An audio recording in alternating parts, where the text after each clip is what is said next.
Hi friends, ಹೇಗಿದ್ರೆ ಎಲ್ಲರೂ. ಮೊದಲನೇದಾಗಿ ಎಲ್ರಿಗೂ ಕೂಡ ಯುಗಾದಿ ಹಬ್ಬದ ಶುಭಾಶಯಗಳು. ಈ ವಿಡಿಯೋನ ಸ್ವಲ್ಪ ಲೇಟಾಗಿ ಅಪ್ಲೋಡ್ ಮಾಡ್ತಾ ಇದ್ದೀನಿ. ಏನಕ್ಕೆ ಅಂತೇಳಿ ಸ್ವಲ್ಪ ಕೆಲಸ ಇತ್ತು, ಸೊ ಅದರಿಂದ ವಿಡಿಯೋ ಎಡಿಟಿಂಗ್ ಮಾಡೋದಕ್ಕೆಲ್ಲ ಟೈಮ್ ಸಿಕ್ಕಿಲ್ಲ.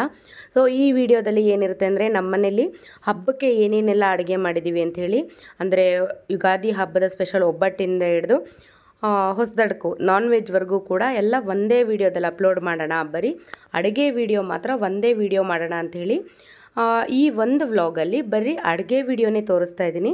ಎಲ್ಲರೂ ಕೂಡ ನೋಡಿ ಹೇಗಿದೆ ಅಂತೇಳಿ ಚೆಕ್ ಮಾಡಿ ನೀವು ಒಂದು ಸಲ ಮನೇಲಿ ಟ್ರೈ ಮಾಡಿ. ಹಾಗೆ ಈ ಯುಗಾದಿ ಹಬ್ಬದಲ್ಲಿ ನಾನು ಈ ಸಮ್ಮರ್ಗೆ ಹೆಲ್ಪ್ ಆಗುವಂಥ ಮತ್ತು ನಮಗೆಲ್ಲ ಬಾಡಿ ಹೀಟಾಗಿರುತ್ತಲ್ಲ, ಸೊ ಇದಕ್ಕೆ ಹೆಲ್ಪ್ ಆಗುವಂಥ ಒಂದು ರೆಸಿಪಿ ಜೊತೆಗೆ ಈ ವಿಡಿಯೋನ ಸ್ಟಾರ್ಟ್ ಮಾಡ್ತಾ ಇದ್ದೀನಿ.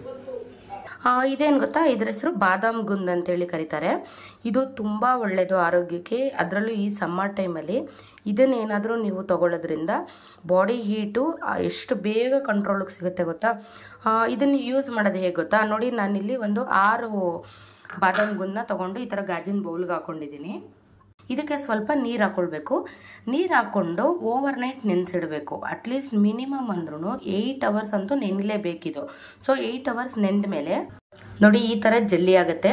ಇದನ್ನ ಹೀಗೆ ಮಾಡಿದ್ರು ಕೂಡ, ಉಲ್ಟಾ ಮಾಡಿದ್ರು ಕೂಡ ಏನು ಬೀಳಲ್ಲ ಇದು. ಸೊ ಈ ಥರ ಆಯಿತು ಅಂತ ಹೇಳಿದ್ರೆ ಇದು ಕರೆಕ್ಟಾಗಿರುವಂಥ ಕನ್ಸಿಸ್ಟೆನ್ಸಿಗೆ ಬಂದಿದೆ ಅಂತೇಳಿ. ಸೊ ಇದನ್ನ ಇವಾಗ ಹೇಗೆ ಯೂಸ್ ಮಾಡೋದು ಅಂತ ಹೇಳಿದ್ರೆ ತುಂಬ ವೆರೈಟೀಸಲ್ಲಿ ಮಾಡ್ಬೋದು. ಜ್ಯೂಸ್ ಮಾಡ್ಕೊಂಡು ಕುಡಿಬೋದು, ಇಲ್ಲಾಂದರೆ ಮಿಲ್ಕ್ ಶೇಕ್ ಥರ ಮಾಡ್ಕೊಂಡು ಕುಡಿಬೋದು.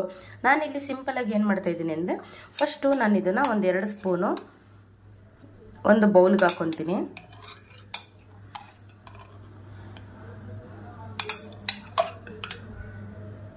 ನೋಡಿ 1-2 ಸ್ಪೂನು ಸಪ್ರೇಟ್ ಬೌಲ್ಗೆ ಹಾಕ್ಕೊಂಡಿದ್ದೀನಿ. ಆಮೇಲೆ ಕಾಯಿಸಿರೋಂಥ ಹಾಲನ್ನ ತಣ್ಣಗೆ ಮಾಡ್ಕೊಂಡಿದ್ದೀನಿ. ಕಾಯಿಸಿರೋಂಥ ಹಾಲು ತಣ್ಣಗೆ ಮಾಡಿ ಸ್ವಲ್ಪ ಹಾಕ್ಕೊತಾ ಇದ್ದೀನಿ. ನಿಮ್ಗೆ ಎಷ್ಟು ಬೇಕೋ ಅಷ್ಟು ಹಾಕ್ಕೊಂಡು ನೋಡಿ ಚೆನ್ನಾಗಿ ಮಿಕ್ಸ್ ಮಾಡಿ. ಈ ಥರ ಚೆನ್ನಾಗಿ ಮಿಕ್ಸ್ ಮಾಡಿ ಇದಕ್ಕೆ ನಿಮಗೆ ಡ್ರೈ ಫ್ರೂಟ್ಸ್ ಹಾಕಂಗಿದ್ರೆ ಡ್ರೈ ಫ್ರೂಟ್ಸು, ಮತ್ತು ಶುಗರ್ ಹಾಕೊಳ್ಳಂಗಿದ್ರೆ ಶುಗರು, ಇಲ್ಲ ಹನಿ ಹಾಕ್ಕೊಳ್ಬೋದು. ನಾನಿಲ್ಲಿ ಇದಕ್ಕೆ 1 ಸ್ಪೂನ್ ಅಷ್ಟು ಶುಗರ್ ಹಾಕ್ಕೊಂಡು ಚೆನ್ನಾಗಿ ಮಿಕ್ಸ್ ಮಾಡ್ತಾ ಇದ್ದೀನಿ. ಚೆನ್ನಾಗಿ ಮಿಕ್ಸ್ ಮಾಡಿಬಿಟ್ಟು ನಾನಿವತ್ತೇನು ಡ್ರೈ ಫ್ರೂಟ್ಸು ಇದೆಲ್ಲ ಏನೂ ಹಾಕ್ಕೊಳ್ಳೋದಿಲ್ಲ, ಸುಮ್ಮನೆ ಹಾಗೆ ತಿಂತೀನಿ. ಸಖತ್ತಾಗಿರುತ್ತೆ ಟೇಸ್ಟು, ಒಳ್ಳೆ ಜಲ್ಲಿಯಾಗಿ ಸ್ವೀಟಾಗಿ ಚೆನ್ನಾಗಿರುತ್ತೆ. ನಿಮ್ಗೆ ಇದಕ್ಕೆ ಏನು ಬೇಕಂದ್ರೂ ಮಿಕ್ಸ್ ಮಾಡ್ಕೊಳ್ಬೋದು. ಇಲ್ಲ ಇದಕ್ಕೆ ಶರ್ಬತ್ ಅಂತ ಸಿಗುತ್ತೆ ಗೊತ್ತಾ, ಅದನ್ನು ಹಾಕ್ಕೊಂಡು ಮಿಕ್ಸ್ ಮಾಡ್ಕೊಂಡು ಕುಡಿಬೋದು. ಏನು ಬೇಕಂದ್ರೂ ಹಾಕ್ಕೊಂಡು ಕುಡಿಬೋದು. ನಾನಿವತ್ತು ಬರೀ ಕೋಲ್ಡ್ ಮಿಲ್ಕ್ ಹಾಕಿ 1 ಸ್ಪೂನಷ್ಟು ಶುಗರ್ ಹಾಕಿ ಇದನ್ನು ತೊಗೊಳ್ತಾ ಇದ್ದೀನಿ. ತುಂಬ ಚೆನ್ನಾಗಿರುತ್ತೆ. ನೀವು ಒಂದ್ಸಲ ಟ್ರೈ ಮಾಡಿ, ಓಕೆನಾ. ಇವತ್ತಿನ ದಿನನ ನಾನು ಹೀಗೆ ಸ್ಟಾರ್ಟ್ ಮಾಡಿದ್ದೀನಿ. ಇವತ್ತು ಯುಗಾದಿ ಹಬ್ಬ ಅಲ್ವಾ, ಸೊ ಅದರಿಂದ ನಾನು ಫಸ್ಟು ಬಾದಾಮ್ ಗುಂದದು ತಿಂದ್ಬಿಟ್ಟು ಆಮೇಲೆ ಇವಾಗ ಮಾವಿನಕಾಯಿ ಚಿತ್ರಾನ್ನ ಮಾಡೋದಕ್ಕೆ ಅಂತ ಹೇಳಿ ರೆಡಿ ಮಾಡ್ಕೊತಾ ಇದ್ದೀನಿ. ಒಂದು ಮಾವಿನಕಾಯಿನ ತುರಿದು ಇಟ್ಕೊಂಡಿದ್ದೀನಿ. ಹಾಗೆ ಅದಕ್ಕೆ ಸಾಸಿವೆ, ಜೀರಿಗೆ, ಕಡಲೆಬೇಳೆ, ಉದ್ದಿನಬೇಳೆ, ಕಡಲೆಬೀಜ, ಹಸಿಮೆಣಸಿನ್ಕಾಯಿ, ಕರಿಬೇವು, ಕೊತ್ತಂಬರಿ ಸೊಪ್ಪು, ಹಾಗೆ ಸ್ವಲ್ಪ ತೆಂಗಿನಕಾಯಿ ತುರಿ. ಆಮೇಲೆ ಇವಾಗ ಸ್ಟಾರ್ಟ್ ಮಾಡೋಣ ಹೇಗೆ ಮಾಡೋದಂತೇಳಿ. ಫಸ್ಟ್ ಸ್ಟವ್ ಹಚ್ಚಿ ಬಾಣಲೆ ಇಟ್ಟು, ಇಲ್ಲಿ ನಾನು ಸನ್ಪ್ಯೂರ್ ಆಯಿಲ್ ಯೂಸ್ ಮಾಡ್ತಾಯಿದ್ದೀನಿ. 6 ಟೇಬಲ್ ಸ್ಪೂನಷ್ಟು ಸನ್ಪ್ಯೂರ್ ಆಯಿಲ್ ತೊಗೊಂಡಿದ್ದೀನಿ. ಹಾಕಿ ಅದಕ್ಕೆ ಫಸ್ಟು ಕಡಲೆಬೀಜ ಹಾಕ್ಕೊಳ್ತಾ ಇದ್ದೀನಿ. ಕಡಲೆಬೀಜ ಹಾಕಿ ಅದನ್ನು ಚೆನ್ನಾಗಿ ಗೋಲ್ಡನ್ ಫ್ರೈ ಬರೋವರೆಗೂ ಫ್ರೈ ಮಾಡಬೇಕು ಅದನ್ನು. ಏಕೆಂದರೆ ಚಿತ್ರಾನ್ನ ಅಂತಂದ್ರೇ ಅದರಲ್ಲಿ ಕಡಲೆಬೀಜ ಇದ್ರೇ ಚೆನ್ನಾಗಿರೋದು. ಅದರಲ್ಲೂ ಕ್ರಿಸ್ಪಿಯಾಗಿ ಕಡಲೆಬೀಜ ಇದ್ದರೆ ತುಂಬ ಟೇಸ್ಟಿಯಾಗಿ ಕೂಡ ಇರುತ್ತೆ ತಿನ್ನೋದಕ್ಕೆ. ಇದಕ್ಕೆ ಸಾಸಿವೆ, ಜೀರಿಗೆ, ಕಡಲೆಬೇಳೆ ಮತ್ತು ಉದ್ದಿನಬೇಳೆ ಹಾಕಿ ಇನ್ನೊಂದ್ಸಲಿ ಚೆನ್ನಾಗಿ ಫ್ರೈ ಮಾಡ್ತಾಯಿದ್ದೀನಿ.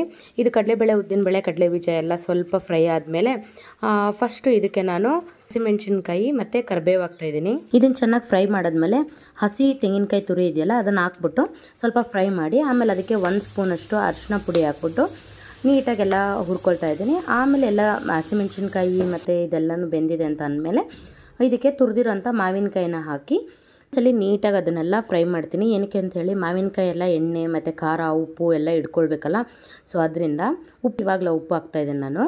ಉಪ್ಪು ಹಾಕ್ಬಿಟ್ಟು ಆಮೇಲೆ ಸ್ವಲ್ಪ ಕೊತ್ತಂಬರಿ ಸೊಪ್ಪು ಹಾಕಿ ಚೆನ್ನಾಗಿ ಫ್ರೈ ಮಾಡಿದ್ರೆ ಮಾವಿನಕಾಯಿ ಚಿತ್ರಾನ್ನ ರೆಡಿ ಆಗುತ್ತೆ. ಮಾವಿನಕಾಯಿ ಚಿತ್ರಾನ್ನದ ಗೊಜ್ಜು ರೆಡಿ ಆಗುತ್ತೆ. ಈ ಮಾವಿನಕಾಯಿ ಚಿತ್ರಾನ್ನನೇ ಯುಗಾದಿ ಹಬ್ಬದ ಸ್ಪೆಷಲ್ ಅಲ್ವಾ, ಸೊ ಅದರಿಂದ ಫಸ್ಟ್ ಮನೇಲಿ ಯುಗಾದಿ ಹಬ್ಬ ಅಂದಿದ ತಕ್ಷಣ ಫಸ್ಟ್ ಮಾರ್ನಿಂಗ್ ಬ್ರೇಕ್ಫಾಸ್ಟ್ಗೆ ಎಲ್ಲರೂ ಮಾಡೋದೇ ಇದನ್ನೇ, ಮಾವಿನಕಾಯಿ ಚಿತ್ರಾನ್ನ. ಸೊ ನಮ್ಮ ಮನೇಲಿ ಎಲ್ರಿಗೂ ಇಷ್ಟ ಅಂತೇಳಿ ಸ್ವಲ್ಪ ಜಾಸ್ತಿನೇ ಗೊಜ್ಜು ಮಾಡಿದ್ದೀನಿ ನಾನು. ಸೊ ಸ್ವಲ್ಪ ಎತ್ತಿಟ್ಬಿಟ್ಟು ಇದಕ್ಕೇ ಇವಾಗ ಸ್ವಲ್ಪ ರೈಸ್ ಹಾಕಿ ನೀಟಾಗಿ ಕಲಿಸ್ತಾ ಇದ್ದೀನಿ. ಚೆನ್ನಾಗಿ ಕಲಿಸ್ಬಿಟ್ಟು ಬಿಸಿ ಬಿಸಿ ತಿಂದರೆ ಮಾತ್ರ ಸಖತ್ತಾಗಿರುತ್ತೆ. ಎಲ್ಲರೂ ಒಂದ್ಸಲಿ ಟ್ರೈ ಮಾಡಿ ಮನೇಲೂ ಕೂಡ. ನೋಡಿ ಈ ಥರ ಚೆನ್ನಾಗಿ ಮಿಕ್ಸ್ ಮಾಡಬೇಕು. ಮಾವಿನಕಾಯಿಯು ಸಮ ಸಮ ಇರಬೇಕು, ಕಡಲೆಕಾಯಿ ಬೀಜನೂ ಸಮ ಸಮ ಇರಬೇಕು. ಆವಾಗೇ ಮಾವಿನಕಾಯಿ ಚಿತ್ರಾನ್ನ ತಿನ್ನೋದಕ್ಕೆ ತುಂಬ ರುಚಿಯಾಗಿರೋದು. ನನ್ನ ಹಸ್ಬೆಂಡ್ಗಂತೂ ಸಿಕ್ಕಾಪಟ್ಟೆ ಇಷ್ಟ ಆಗುತ್ತೆ ಇದು. ನೋಡಿ ನಾನು ಈ ಥರ ಇಟ್ಬಿಟ್ಟು ಸರ್ವ್ ಮಾಡಿದ್ದೆ ನನ್ನ ಹಸ್ಬೆಂಡ್ಗೆ. ಮಾವಿನಕಾಯಿ ಚಿತ್ರಾನ್ನ ಆಗಿದ ತಕ್ಷಣವೇ ಈಗ ಒಬ್ಬಟ್ಟಿಗೆ ರೆಡಿ ಮಾಡ್ಕೋತಾ ಇದ್ದೀನಿ. ಯುಗಾದಿ ಹಬ್ಬ ಅಂದ್ರೇ ಹಾಗೆ ಅಲ್ವಾ, ಒಬ್ಬಟ್ಟು ಸ್ಪೆಷಲ್ಲು. ಸೊ ಇವಾಗ ಒಬ್ಬಟ್ಟು ಮಾಡೋದಕ್ಕೆ ಅಂತೇಳಿ ನಾನಿಲ್ಲಿ ಕಡಲೆಬೇಳೆ ಮತ್ತು ತೊಗರಿಬೇಳೆ ಎರಡೂ ಒಂದೊಂದು ಲೋಟ ಮಿಕ್ಸ್ ಮಾಡಿ ಒಂದು ಕುಕ್ಕರ್ಗೆ ಹಾಕ್ಕೊಂಡು ನೀಟಾಗಿ ವಾಶ್ ಮಾಡಿ ಒಂದು ವಿಷಲ್ ಕೂಗಿಸ್ಕೊತಾ ಇದ್ದೀನಿ. ಅಂದರೆ ನೀರು ಎಷ್ಟು ಹಾಕ್ಬೇಕು, ಎಲ್ಲರೂ ಅದನ್ನು ಪಾತ್ರೆಲಿ ಕೂಡ ಬೇಯಿಸ್ಕೊಳ್ಬೋದು. ಬಟ್ ಆದರೆ ನನಗೆ ಈಸಿ ಮೆಥಡ್ ಅಂತ ಹೇಳಿ ನಾನು ಫಸ್ಟು ಒಂದು ಕುಕ್ಕರ್ಗೆ ಎಷ್ಟು ಬೇಳೆ ಬೇಕು ಅಂತೇಳಿದ್ರೆ ಒಂದು ಕಪ್ ತೊಗರಿಬೇಳೆ, 1 ಕಪ್ಪು ಕಡಲೆಬೇಳೆ ಹಾಕಿ ಅದನ್ನು ಒಂದು 2 ಸಲ ವಾಶ್ ಮಾಡಿ ಆಮೇಲೆ ಅದನ್ನು ನಾನು ಒಂದು ವಿಷಲ್ ಕೂಗಿಸ್ಕೊತೀನಿ. ಒಂದು ವಿಷಲ್ ಕೂಗಿಸ್ಕೊಂಡ್ಮೇಲೆ ಈ ಥರ ಇರುತ್ತೆ. ಇದನ್ನು ನಾನು ಸೋಸ್ಕೊತೀನಿ. ನೀರು ಸಪ್ರೇಟು ಬೇಳೆ ಸಪ್ರೇಟು ಮಾಡ್ಕೊಳ್ತೀನಿ. ಸೊ ನೀರು ಸಪ್ರೇಟು ಬೇಳೆ ಸಪ್ರೇಟು ಆಗಿದ ತಕ್ಷಣವೇ ಮತ್ತೆ ಆ ಕುಕ್ಕರ್ ಅಲ್ಲೇ ಇಟ್ಬಿಟ್ಟು ಅದಕ್ಕೆ ನಾನು ಫಸ್ಟು ಸ್ಟವ್ ಹಚ್ಚಿ ಫಸ್ಟು ಸಿಮ್ಮಲ್ಲಿ ಇಡ್ತೀನಿ. ಆದಷ್ಟು ನೀವು ಹೂರಣ ರೆಡಿ ಮಾಡ್ಕೊಳ್ಬೇಕಾದ್ರೆ ಯಾವಾಗೂ ಸ್ಟವ್ ಸಿಮ್ಮಲ್ಲೇ ಇರಬೇಕು. ಆಮೇಲೆ ನಾನಿಲ್ಲಿ ಬೆಲ್ಲ ತೊಗೊಂಡಿದ್ದೀನಿ. ಉಂಡೆ ಬೆಲ್ಲನ ನೀಟಾಗಿ ಪುಡಿ ಮಾಡಿ ಇಟ್ಕೊಂಡಿದ್ದೀನಿ. ಆಮೇಲೆ ಸ್ವಲ್ಪ ತೆಂಗಿನಕಾಯಿ ಮತ್ತು ಸ್ವಲ್ಪ ಯಾಲಕ್ಕಿನ ಗುಂಡ್ಕಲ್ಲಲ್ಲಿ ಪುಡಿ ಮಾಡಿ ಇಟ್ಕೊಂಡಿದ್ದೀನಿ. ಸೊ ಇವಾಗ ಸಿಮ್ಮಲ್ಲಿ ಇಟ್ಕೊಂಡಿದ್ದೀನಲ್ಲ, ಸ್ವಲ್ಪ ಬೆಚ್ಚಗಿರುತ್ತೆ ಬೇಳೆ ಎಲ್ಲನೂ. ಸೊ ಆವಾಗ ತುರ್ಕೊಂಡಿರೋವಂಥ ಬೆಲ್ಲ ಮತ್ತು ತೆಂಗಿನಕಾಯಿ ಹಾಕಿ ಚೆನ್ನಾಗಿ ಒಂದ್ಸಲಿ ಮಿಕ್ಸ್ ಮಾಡಿ. ಸೊ ಇದಕ್ಕೆ ನೀರು ಸ್ವಲ್ಪ ಕೂಡ ಇರಬಾರ್ದು, ಎಲ್ಲ ನೀರು ಬಸ್ಕೊಂಡಿರಬೇಕು. ನಾನು ಆವಾಗಲೇ ತೋರಿಸಿದ್ನಲ್ಲ ಆ ಥರ ನೀರು ಸಪ್ರೇಟು ಬೇಳೆ ಸಪ್ರೇಟು ಮಾಡ್ಕೊಂಡಿರ್ತೀನಿ ನಾನು. ಸೊ ಅದಾದಮೇಲೆ ಬೇಳೆ ಮತ್ತು ಬೆಲ್ಲ ತೆಂಗಿನಕಾಯಿ ಎಲ್ಲ ಒಟ್ಟಿಗೆ ಹಾಕಿ ಚೆನ್ನಾಗಿ ತಿರುಗಿಸಿ. ನೋಡಿ ಆ ಥರ ನೀರು ಥರ ಆಗುತ್ತೆ ಅದು. ಇಷ್ಟು ನೀರು ಆಗಿಲ್ಲ ಅಂದರೆ ನಾನೇನಕ್ಕೆ ಇಷ್ಟು ನೀರು ಮಾಡ್ಕೊತೀನಿ ಅಂತ ಹೇಳಿದ್ರೆ, ನಾನೊಂದು 3 ದಿನ ಅಥವಾ 4 ದಿನ ಸ್ಟೋರ್ ಮಾಡಿ ಆಮೇಲೆ ತಿಂತೀನಿ. ಸೊ ಅದರಿಂದ ಸ್ವಲ್ಪ ನಾನು ನೀರು ಥರನೇ ಇರುತ್ತೆ ಅದು. ನಾನು ಅದನ್ನು ಗ್ರೈಂಡ್ ಮಾಡಿ ಎಲ್ಲ ಮಾಡಾದಮೇಲೆ ನನಗೆ ಅದು ಫ್ರಿಜ್ಜಲ್ಲಿ ಇಟ್ಕೊಳ್ಳೋದ್ರಿಂದ ಇನ್ನೂ ಗಟ್ಟಿ ಆಗಿಬಿಡುತ್ತೆ. ನಾನು ಮೊದಲೇ ಗಟ್ಟಿ ಮಾಡಿಕೊಂಡ್ರೆ ಅದು ಬಂದು ಇನ್ನೂ ಗಟ್ಟಿ ಆಗಿಬಿಡುತ್ತೆ ಹೂರಣ. ಸೊ ಅದರಿಂದ ನಾನೇನು ಮಾಡ್ತೀನಿ, ಸ್ವಲ್ಪ ತೆಳ್ಳಗೆ ಮಾಡ್ಕೊಂಡಿರ್ತೀನಿ ಇದನ್ನು. ಬೆಲ್ಲ ಕಾಯಿ ಎಲ್ಲ ಚೆನ್ನಾಗಿ ಬೆಂದಿದೆ. ಸೊ ಅದು ಆರಿದ್ಮೇಲೆ ನಾನಿವಾಗ ಇದನ್ನು ಸ್ವಲ್ಪನೇ ಮಿಕ್ಸಿಗೆ ಹಾಕ್ಕೊಂಡು ಗ್ರೈಂಡ್ ಮಾಡಿ ಎತ್ತಿಟ್ಕೊತಾ ಇದ್ದೀನಿ. ಸ್ವಲ್ಪನೇ ಅದಕ್ಕೆಂದರೆ ಒಂದೇ ಸಲ ಜಾಸ್ತಿ ಹಾಕ್ಬಿಟ್ರೆ ಅದು ಗ್ರೈಂಡ್ ಆಗೋಲ್ಲ. ನಿಮ್ಮ ಹತ್ರ ಏನಾದ್ರು ಗ್ರೈಂಡರ್ ಇತ್ತು ಅಂದರೆ ಒಂದೇ ಸಲ ಹಾಕ್ಬೋದು, ಆರಾಮಾಗಿ ಆಗುತ್ತೆ. ನೋಡಿ ನಾನು ಅರ್ಧ ಮಾತ್ರ ಹಾಕಿ ನಿಧಾನಕ್ಕೆ ಗ್ರೈಂಡ್ ಮಾಡ್ಕೊತಾ ಇದ್ದೀನಿ. ಗ್ರೈಂಡ್ ಮಾಡ್ಕೊಂಡ್ಮೇಲೆ ಅದು ಸ್ವಲ್ಪ ಕಾಳು ಥರ ಇರುತ್ತಲ್ಲ, ಆವಾಗ ನೋಡಿ ಈ ಥರ ಥಿಕ್ ಕನ್ಸಿಸ್ಟೆನ್ಸಿಗೆ ಬರುತ್ತೆ. ನಾನೆಲ್ಲ ಫುಲ್ಲು ಗ್ರೈಂಡ್ ಮಾಡಿ ಈ ಥರ ಒಂದು ಬಾಕ್ಸ್ಗೆ ಹಾಕಿ ಫ್ರಿಜ್ಜಲ್ಲಿ ಎತ್ತಿಟ್ಬಿಡ್ತೀನಿ ಒಂದು ಸ್ವಲ್ಪ ಹೊತ್ತು. ಆಮೇಲೆ ತೆಗೆದು ನೋಡಿದ್ಮೇಲೆ ನೋಡಿ ಈ ಥರ ಸ್ವಲ್ಪ ಗಟ್ಟಿಯಾಗಿದೆ. ನಿಮ್ಗೆ ಆವಾಗೆ ನೋಡಿದಾಗ ಎಷ್ಟು ತೆಳ್ಳ ಇತ್ತಲ್ವಾ. ಸೊ ಇವಾಗ ನೋಡಿ ಈ ಥರ ಗಟ್ಟಿಯಾಗಿರುತ್ತೆ. ಇದನ್ನು ಒಂದೊಂದೇ ಉಂಡೆ ಥರ ಮಾಡಿಕೊಂಡು ನಮ್ಗೆ ಇವಾಗ ಎಷ್ಟು ಬೇಕೋ ಅಷ್ಟು ಮಾತ್ರ ಒಬ್ಬಟ್ಟು ತಟ್ಕೊತೀನಿ. ಸೊ ಅದನ್ನು ರೆಡಿ ಮಾಡಿ ಇವಾಗ ಕಣಕ ರೆಡಿ ಮಾಡ್ಕೊಳ್ಳೋಣ. ಅಂದರೆ ಮೈದಾ ಹಿಟ್ಟಿನ ಕಣಕ ರೆಡಿ ಮಾಡ್ಕೊಳ್ಳೋಣ. ನಾನು ಫಸ್ಟು ಒಂದು ಅರ್ಧ kg ಮೈದಾ ತೊಗೊಂಡಿದ್ದೀನಿ. ಬರೀ ಮೈದಾ ಅಷ್ಟೇ ತೊಗೊಂಡಿರೋದು ನಾನು. ಮೈದಾ ಹಿಟ್ಟಿಗೆ ಸ್ವಲ್ಪ ಅರಿಶಿನ ಪುಡಿ ಹಾಕಿ ಫಸ್ಟ್ ಒಂದ್ಸಲಿ ಮಿಕ್ಸ್ ಮಾಡಿ ಸ್ವಲ್ಪನೇ ನೀರು ಹಾಕ್ಕೊಂಡು ಕಲಿಸ್ಬೇಕು. ಬರೀ ಮೈದಾ ಹಿಟ್ಟು ಮಾತ್ರ ಅಲ್ಲ, ಸ್ವಲ್ಪ ಚಿರೋಟಿ ರವೆ ಕೂಡ ಮಿಕ್ಸ್ ಮಾಡಿಕೊಂಡ್ರೆ ಟೇಸ್ಟ್ ಇನ್ನೂ ಚೆನ್ನಾಗಿ ಬರುತ್ತೆ. ಬಟ್ ಆದರೆ ನಾನಿಲ್ಲಿ ಬರೀ ಮೈದಾ ಹಿಟ್ಟನ್ನು ಮಾತ್ರ ಯೂಸ್ ಮಾಡಿಕೊಂಡು ಮಾಡ್ತಾಯಿದ್ದೀನಿ. ನೋಡಿ ಸ್ವಲ್ಪ ನೀರು ಹಾಕ್ಕೊಂಡು ಮಿಕ್ಸ್ ಮಾಡ್ಕೊಳ್ಳಿ. ಆಮೇಲೆ ಇನ್ನು ಕೈಗೆಲ್ಲ ಸ್ವಲ್ಪ ಹಾಗೆ ಮೆತ್ತತಾ ಇದೆ ಇನ್ನು ಅನ್ನೋ ಟೈಮ್ಗೆ ಇವಾಗ ಎಣ್ಣೆ ಹಾಕ್ಕೊಂಡು ಚೆನ್ನಾಗಿ ಮಿಕ್ಸ್ ಮಾಡಬೇಕು. ಕೈಯಲ್ಲಿರೋವಂಥ ಹಿಟ್ಟೆಲ್ಲ ಏನು ಮೆತ್ತಿದಲ್ಲ ಅದೆಲ್ಲ ಫುಲ್ಲು ವಾಪಸ್ ಬರಬೇಕು. ಆ ಥರ ಇದಕ್ಕೆ ಸ್ವಲ್ಪ ಎಣ್ಣೆ ಜಾಸ್ತಿ ಬೇಕಾಗುತ್ತೆ. ನಾವೆಷ್ಟು ಎಣ್ಣೆ ಹಾಕಿ ಎಷ್ಟು ಚೆನ್ನಾಗಿ ಇದನ್ನ ಏನು ಹೇಳ್ತಾರೆ ಅದಕ್ಕೆ ಮಿದ್ದುತ್ತಾರೆ ಅಂತಾರೆ ಗೊತ್ತಾ, ಆ ಥರ ಮಿದ್ದಿ ಮತ್ತು ನಮ್ಮ ಆಂಟಿ ಎಲ್ಲ ಹೇಳ್ಕೊಡ್ತಿದ್ರು. ಗುಂಡ್ಕಲ್ಲು ಬರುತ್ತಲ್ಲ, ಒಂದು ಚಿಕ್ಕ ಗುಂಡ್ಕಲ್ಲು, ಅದರಲ್ಲಿ ಹಿಂಗೆ ಒಡೆಯೋರು. ಏನಕ್ಕೆ ಅಂತೇಳಿದ್ರೆ ತುಂಬ ಸಾಫ್ಟಾಗಿ ಬರುತ್ತೆ ಆ ಒಬ್ಬಟ್ಟು ಅಂತ ಹೇಳಿ. ಸೊ ನಾನು ಏನು ಮಾಡ್ತೀನಿ, ಕೈಯಲ್ಲೇ ಚೆನ್ನಾಗಿ ಈ ಥರ ತಟ್ಟಿ ಅದನ್ನು ಸಾಫ್ಟ್ ಮಾಡ್ತೀನಿ. ಆಮೇಲೆ ಸ್ವಲ್ಪ ಆದಷ್ಟು ಎಣ್ಣೆ ಹಾಕ್ತಾಯಿರ್ತೀನಿ. ಎಣ್ಣೆ ಕಮ್ಮಿ ಆಗಿದಾಗೆಲ್ಲ ಸ್ವಲ್ಪ ಎಣ್ಣೆ ಹಾಕಿ ಆ ಥರ ಹೊಡಿತಾ ಇರ್ತೀನಿ ಅದಕ್ಕೆ. ಆವಾಗ ಏನಂದರೆ ಒಬ್ಬಟ್ಟು ತುಂಬ ಚೆನ್ನಾಗಿ ಬರುತ್ತೆ ಅಂತ ಹೇಳಿ ಅಷ್ಟೇ, ಇನ್ನೇನು ಅಲ್ಲ. ಆಮೇಲೆ ಒಂದು 2-3 ನಿಮಿಷ ಆ ಥರ ಚೆನ್ನಾಗಿ ಆ ಕಡೆಯಿಂದ ಈ ಕಡೆಯಿಂದ ಆ ಕಡೆ ಥರ ಚೆನ್ನಾಗಿ ಮಿದ್ದುತ್ತೀನಿ ಅದನ್ನು. ಸೊ ಆವಾಗ ನಾದಬೇಕದು, ಚೆನ್ನಾಗಿ ನಾದದಷ್ಟು ಚೆನ್ನಾಗಿ ಬರುತ್ತೆ ನಮಗೆ ಒಬ್ಬಟ್ಟು ತಿನ್ನೋದಕ್ಕೆ. ಆಮೇಲೆ ಲಾಸ್ಟಲ್ಲಿ ಮೇಲ್ಗಡೆ ಸ್ವಲ್ಪ ಎಣ್ಣೆ ಹಾಕಿ ಒಂದು 1/2 ಅವರ್ ಎತ್ತಿಟ್ಬಿಡ್ತೀನಿ ನಾನು. 1/2 ಅವರ್ ಎತ್ತಿಟ್ರೆ ಚೆನ್ನಾಗಿ ಅದು ನೆಂದಿರುತ್ತೆ. ಸೊ ಆವಾಗ ಒಳ್ಳೆ ಹೇಗೆ ಬರುತ್ತೆ ಅಂದರೆ ಹೂವು ಥರ ಬರುತ್ತೆ. ಮತ್ತು ನಾವು ಎಷ್ಟು ಅಗಲ ಒಬ್ಬಟ್ಟು ಎಳಿತೀವೋ ಅಷ್ಟು ಅಗಲಕ್ಕೆ ಒಬ್ಬಟ್ಟು ಬರುತ್ತೆ. ಸೊ ಅದರಿಂದ ಇವಾಗ ನಾನು ಅದನ್ನೊಂದು 1/2 ಅವರ್ ಎತ್ತಿಟ್ಬಿಟ್ಟಿದ್ದೀನಿ. ಇವಾಗ ಉಂಡೆ ಕೂಡ ರೆಡಿಯಾಗಿದೆ. ಒಂದು ಹಾಫ್ ಆನ್ ಅವರ್ ಎತ್ತಿಡಬೇಕಲ್ಲ. ಸೊ ಆ ಗ್ಯಾಪಲ್ಲಿ ಇವಾಗ ಬೇಳೆ ಬೇಯಿಸ್ಕೊಂಡಿದ್ವಲ್ಲ ಆ ನೀರಿಂದ ಒಬ್ಬಟ್ಟು ಸಾಂಬಾರು ರೆಡಿ ಮಾಡ್ಕೊತಾ ಇದ್ದೀನಿ ಇವಾಗ ನಾನು. ಒಬ್ಬಟ್ಟು ಸಾರು ಮಾಡೋದಕ್ಕೆ ಮೇನ್ ಹುಣ್ಸೆಹಣ್ಣು ಬೇಕು. ಸೊ ನಾನಿಲ್ಲಿ ಒಂದು ನಿಂಬೆಹಣ್ಣು ಅಷ್ಟು ದಪ್ಪದ್ದು ಹುಣಸೆ ಹಣ್ಣನ್ನು ನೀರಲ್ಲಿ ನೆನೆಸಿಟ್ಕೊಂಡಿದ್ದೀನಿ. ಮತ್ತು ಅದಕ್ಕೆ ಒಂದು ಪೌಡರ್ ಮನೆಯಲ್ಲೇ ಮಾಡ್ಕೊಳ್ಬೇಕು. ಆ ಪೌಡರ್ ಬಂದು ಏನಂತ ಹೇಳಿದ್ರೆ ಅಕ್ಕಿ ಮತ್ತು ಜೀರಿಗೆ ಮತ್ತು ಮೆಂತ್ಯ ಇದಿಷ್ಟನ್ನು ಚೆನ್ನಾಗಿ ಫ್ರೈ ಮಾಡಿಕೊಂಡು ಅದನ್ನು ಗ್ರೈಂಡ್ ಮಾಡಿ ಇಟ್ಕೊಳ್ಬೇಕು. ಈ ಸಾಂಬಾರಿಗೆ ಮೇನ್ ಇಂಗ್ರೀಡಿಯೆಂಟ್ ಅಂದರೆ ಇದೇನೆ. ಇದು ಚೆನ್ನಾಗಿ ಫ್ರೈ ಆದಮೇಲೆ ಒಂದು ಸ್ವಲ್ಪ ಹೊತ್ತು ಎತ್ತಿಟ್ಬಿಡಿ, ಅದು ಫುಲ್ಲು ತಣ್ಣಗಾಗಬೇಕು. ತಣ್ಣಗಾದಮೇಲೆ ಅದನ್ನು ಗ್ರೈಂಡ್ ಮಾಡಬೇಕು. ಸೊ ಅದು ತಣ್ಣಗಾಗಕ್ಕೆ ಎತ್ತಿಕ್ಕಿದಾಗ ಇವಾಗ ಇದಕ್ಕೆ ಫಸ್ಟು ಸಾಂಬಾರಿಗೆ ಒಗ್ಗರಣೆ ಹಾಕ್ಕೊಳ್ಬೇಕು. ಸೊ ಆ ಒಗ್ಗರಣೆಗೆ ಏನೇನು ಬೇಕಪ್ಪ ಅಂತ ಹೇಳಿದ್ರೆ, ಸಾಂಬಾರು ಪಾತ್ರೆಗೆ ಫಸ್ಟು 1 ಸ್ಪೂನ್ ಎಣ್ಣೆ ಮತ್ತು ಸ್ವಲ್ಪ ಸಾಸಿವೆ ಮತ್ತು ಸ್ವಲ್ಪ ಜೀರಿಗೆ ಹಾಕಿದ್ದೀನಿ. ಅದು ಚಿಟಪಟ ಅಂತ ಸಿಡಿಬೇಕಾದ್ರೆ ಒಣಗಿದ ಮೆಣಸಿನ್ಕಾಯಿ ಮತ್ತು ಬೆಳ್ಳುಳ್ಳಿ ಮತ್ತು ಕರಿಬೇವು ಇದಿಷ್ಟನ್ನು ಹಾಕಿ ಚೆನ್ನಾಗಿ ಫ್ರೈ ಮಾಡಬೇಕು. ಬೆಳ್ಳುಳ್ಳಿನ ಬಿಡಿಸಿದ್ಮೇಲೆ ಒಂದು ಸಲ ಸುಮ್ಮನೆ ಜಜ್ಜಿ ಹಾಕಿ, ಇಲ್ಲಾಂದರೆ ಬೆಳ್ಳುಳ್ಳಿ ಸಿಡಿಯುತ್ತೆ. ಸೊ ಅದರಿಂದ ಸ್ವಲ್ಪ ಜಜ್ಜಿ ಹಾಕಿ, ಆವಾಗ ಟೇಸ್ಟು ಚೆನ್ನಾಗಿರುತ್ತೆ ಮತ್ತು ಸ್ಮೆಲ್ ಕೂಡ ತುಂಬ ಚೆನ್ನಾಗಿ ಬರುತ್ತೆ. ಇದನ್ನು ಚೆನ್ನಾಗಿ ಬಾಡಿಸ್ಕೊಳ್ಬೇಕು. ಅದು ಬಾಡಿಸ್ಕೊಂಡ್ಮೇಲೆ ಈ ಬೇಳೆ ಬೆಂದಿರುತ್ತಲ್ಲ ನೀರು, ಅದಕ್ಕೆ ಸ್ವಲ್ಪ ಸಾಂಬಾರು ಪುಡಿ ಹಾಕಿ ಚೆನ್ನಾಗಿ ಮಿಕ್ಸ್ ಮಾಡಿ ಇಟ್ಕೊಂಡಿರ್ತೀವಿ. ಅದನ್ನು ಇದಕ್ಕೆ ಹಾಕಿ ಚೆನ್ನಾಗಿ ಕುದಿಸ್ಬೇಕು. ಇದನ್ನು ಫಸ್ಟ್ ಹಾಕಿದ ತಕ್ಷಣ ನಾನು ಸ್ವಲ್ಪ ಹುಣಸೆಹಣ್ಣ ನೆನೆಸಿಟ್ಕೊಂಡಿದ್ದೆ ಗೊತ್ತಾ, ಆ ಹುಣಸೆಹಣ್ಣ ಚೆನ್ನಾಗಿ ಕಿವುಚ್ಬಿಟ್ಟು ಹುಣಸೆಹಣ್ಣು ರಸನೆಲ್ಲ ತಕ್ಕೊಳ್ಬೇಕು. ಫಸ್ಟು ಹುಣಸೆಹಣ್ಣು ಹಂಗಂಗೆ ಪಲ್ಪ್ ಅದೆಲ್ಲ ಇರುತ್ತಲ್ಲ ಅದನ್ನೆಲ್ಲ ಹಾಕಬಾರ್ದು. ನೀಟಾಗಿ ಅದನ್ನು ಫಿಲ್ಟ್ರ್ ಮಾಡ್ಕೊಳ್ಳಿ ಎಲ್ಲ ಕೈಯಲ್ಲಿ ಚೆನ್ನಾಗಿ ಹಿಂಡಿ ಆ ಹುಣಸೆಹಣ್ಣು ರಸನೂ ಕೂಡ ಅದಕ್ಕೆ ಹಾಕ್ಕೊಳ್ಳಿ. ನೀಟಾಗಿ ಹುಣಸೆಹಣ್ಣು ರಸನೂ ಹಾಕಿ ಚೆನ್ನಾಗಿ ಅದು ಬೇಯಬೇಕು. ಎಷ್ಟು ಹುಣಸೆಹಣ್ಣು ರಸ ಚೆನ್ನಾಗಿ ಬೇಯುತ್ತೋ ಸಾಂಬಾರು ಜೊತೆಗೆ ಟೇಸ್ಟ್ ಅಷ್ಟೇ ಚೆನ್ನಾಗಿ ಬರುತ್ತೆ. ಆಮೇಲೆ ಒಂದು ಸ್ವಲ್ಪ ಅರಿಶಿನ ಪುಡಿ ಹಾಕಿ ಚೆನ್ನಾಗಿ ಕುದಿಸಿ, ಸ್ವಲ್ಪ ನಿಮ್ಗೆ ಎಷ್ಟು ನೀರು ಬೇಕೋ ಅಷ್ಟು ನೀರು ಹಾಕಿ. ಆಮೇಲೆ ನಾವಿಲ್ಲಿ ಗ್ರೈಂಡ್ ಮಾಡ್ಕೊಳ್ಳೋದಕ್ಕೆ ಅಂಥೇಳಿ ಒಂದು ಮ್ಯಾಜಿಕಲ್ ಇಂಗ್ರೀಡಿಯೆಂಟ್ನ ರೆಡಿ ಮಾಡ್ಕೊಂಡಿದ್ವಿ ಗೊತ್ತಾ, ಆರ್ಲಿ ಅಂತ ಹೇಳ್ಬಿಟ್ಟು. ಅದನ್ನು ಪುಡಿ ಮಾಡ್ಕೊಳ್ಬೇಕು. ಪುಡಿ ಮಾಡಿಕೊಂಡು ಸ್ವಲ್ಪ ನೀರು ಹಾಕಿ ಅದನ್ನು ಕಲಸಿಟ್ಕೊಳ್ಳಿ, ಇಲ್ಲಾಂದರೆ ಉಂಡೆ ಕಟ್ಬಿಡುತ್ತೆ ಅದು.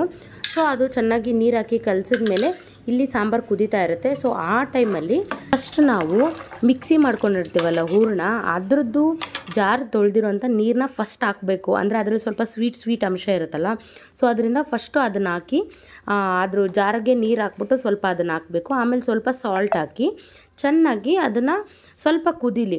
ಒಂದು ಕುದಿ ಬರೋ ಅಂಥ ಟೈಮಲ್ಲಿ ನಾವು ರೆಡಿ ಮಾಡ್ಕೊಂಡಿರ್ತೀವಲ್ಲ ಇಂಗ್ರೀಡಿಯೆಂಟು, ಅದೇ ಅಕ್ಕಿ ಮತ್ತು ಮೆಂತ್ಯ ಜೀರಿಗೆ ಇದನ್ನು ಕಲಸಿ ರೆಡಿ ಮಾಡ್ಕೊಂಡಿರ್ತೀವಲ್ಲ, ಅದು ಕುದಿಯೋ ಅಂಥ ಟೈಮಲ್ಲಿ ಇದನ್ನು ಎತ್ತಿ ಅದರೊಳಗಡೆಗೆ ಹಾಕಬೇಕು. ಅದಕ್ಕೂ ಮುಂಚೆ ಹಾಕಬೇಡಿ, ಟೇಸ್ಟ್ ಚೆನ್ನಾಗಿ ಬರೋದಿಲ್ಲ. ಮತ್ತು ಇದು ಲಾಸ್ಟಲ್ಲೇ ಹಾಕಬೇಕು ಯಾವಾಗೂ, ಆವಾಗೇ ಟೇಸ್ಟ್ ಬರೋದಿದು. ಸೊ ಅದನ್ನು ಹಾಕಿ ಚೆನ್ನಾಗಿ ಅದನ್ನು ಮಿಕ್ಸ್ ಮಾಡಬೇಕು. ಒಂದು 2 ರಿಂದ 3 ಕುದಿ ಚೆನ್ನಾಗಿ ಕುದಿಬೇಕದು.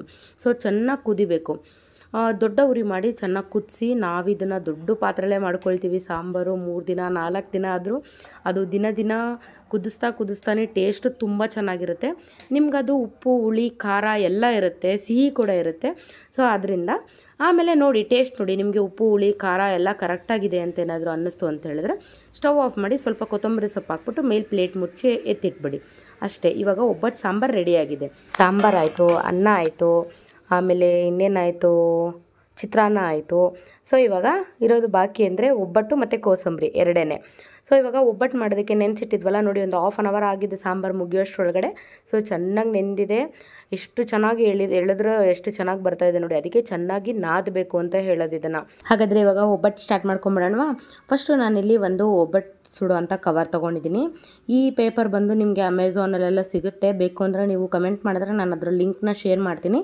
ನಾನು ಇದನ್ನು ತೊಗೊಂಡು ಆಲ್ರೆಡಿ 6 ಮಂತ್ಸ್ ಆಗಿದೆ. ನಾನು ಅಕ್ಕಿ ರೊಟ್ಟಿ ಏನೇ ಮಾಡಲಿ ಅದಕ್ಕೆಲ್ಲ ನಾನು ಇದೇ ಪೇಪರ್ನೇ ಯೂಸ್ ಮಾಡೋದು. ಸೊ ನಾನು ಇದನ್ನು ತೊಗೊಂಡು ಫಸ್ಟು ಒಂದು ಸ್ವಲ್ಪ ಮೈದಾ ಹಿಟ್ಟನ್ನ ಕೈ ಮೇಲೆ ಈ ಥರ ಅಗಲ ಮಾಡಿಕೊಂಡು ಆ ಪೇಪರ್ಗೂ ಕೂಡ ಎಣ್ಣೆ ಹಾಕಿದ್ದೀನಿ. ಎಣ್ಣೆ ಹಾಕಿ ಒಂದು ಉಂಡೆ ಕಟ್ಟಿ ಇಟ್ಕೊಂಡಿದ್ದೀನಲ್ಲ ಒಬ್ಬಟ್ಟು ಹೂರಣ, ಅದನ್ನೆತ್ತಿ ಮಧ್ಯಕ್ಕೆ ಇಟ್ಬಿಟ್ಟು ಸುತ್ತಲೂ ಅದನ್ನು ಕವರ್ ಮಾಡಿ ನೀಟಾಗಿ ಅದನ್ನು ತಟ್ಕೊತೀನಿ. ಎಲ್ಲೂ ಕೂಡ ಹರಿದೋಗೋದಿಲ್ಲ. ಮತ್ತು ಇದಕ್ಕೆ ಇನ್ನೊಂದು ಟಿಪ್ ಏನಪ್ಪ ಹೇಳಬೇಕು ಅಂತ ಹೇಳಿದ್ರೆ, ನೀವು ಯಾವುದೇ ಕಾರಣಕ್ಕೂ ಈರುಳ್ಳಿ ಮುಟ್ಟಿಬಿಟ್ಟು ಒಬ್ಬಟ್ಟನ್ನ ಮಾಡಬೇಡಿ. ಒಬ್ಬಟ್ಟು ಏನಾದರೂ ಈರುಳ್ಳಿ ಮುಟ್ಟಿ ಮಾಡಿದ್ರೆ ಒಬ್ಬಟ್ಟು ಚೆನ್ನಾಗಿ ಬರೋದಿಲ್ಲ, ಎಲ್ಲ ಕಿತ್ತೋಗ್ಬಿಡುತ್ತೆ. ಒಬ್ಬಟ್ಟು ಬರೋದೇ ಇಲ್ಲ. ನೀವು ಎಷ್ಟೇ ಚೆನ್ನಾಗಿ ತಟ್ಟಿದ್ರೂ ಕೂಡ ಅಲ್ಲಲ್ಲಿ ಬ್ರೇಕ್ ಆಗುತ್ತೆ, ಓಪನ್ ಆಗಿಬಿಡುತ್ತೆ. ಸೊ ಅದರಿಂದ ಈರುಳ್ಳಿ ಕೈಯಲ್ಲಿ ಮಾತ್ರ ಮಾಡಲೇಬೇಡಿ, ಓಕೆನಾ. ಈ ಥರ ಚೆನ್ನಾಗಿ ಆ ಪೇಪರ್ ಮೇಲೆ ತಟ್ಟಿ ಅದನ್ನು ಡೈರೆಕ್ಟಾಗಿ ಹೆಂಚು ಮೇಲೆ ಹಾಕ್ಬೋದು, ಅದೇನು ಪೇಪರ್ ಸುಡಲ್ಲ. ಸೊ ಅದರಿಂದ ಅದರ ಮೇಲೆ ಹಾಕಿ ಆಮೇಲೆ ದೋಸೆ ಎತ್ತುತ್ತೀವಲ್ಲ ಇದರಿಂದ ಅದ್ರ ಸಹಾಯದಿಂದ ಅದನ್ನ ಮೇಲ್ಗಡೆ ತಕ್ಕೊಂಡ್ರೆ ಎಲ್ಲೂ ಕೂಡ ಹರಿದೋಗಲ್ಲ ಒಬ್ಬಟ್ಟು ಅಷ್ಟು ಚೆನ್ನಾಗಿ ಬರೋದಿಗೆ, ಎಲ್ಲೂ ಕಿತ್ತೋಗಲ್ಲ, ಎಲ್ಲೂ ಇದಾಗಲ್ಲ. ಸೊ ಆ ಥರ ಬರುತ್ತೆ. ಆಮೇಲೆ ಮೇಲೆ 1 ಸ್ಪೂನ್ ಎಣ್ಣೆ ಮತ್ತು ಅದನ್ನು ಉಲ್ಟಾ ಮಾಡಿದ್ಮೇಲೆ 1 ಸ್ಪೂನ್ ಎಣ್ಣೆ ಹಾಕಿ ಚೆನ್ನಾಗಿ ಹಿಂದೆ ಮುಂದೆ ಎಲ್ಲ ಬೇಯಿಸಿದ್ರೆ ಬಿಸಿ ಬಿಸಿ ಆಗಿರೋಂಥ ಒಬ್ಬಟ್ಟು ರೆಡಿಯಾಗಿರುತ್ತೆ. ಟೇಸ್ಟ್ ಮಾತ್ರ ಸಖತ್ತಾಗಿ ಬಂದಿತ್ತು. ಎಲ್ಲ ಟೇಸ್ಟು ಎಲ್ಲರೂ ಇಷ್ಟಪಟ್ಟರು ಮನೇಲೂ ಕೂಡ ಎಲ್ಲನೂ.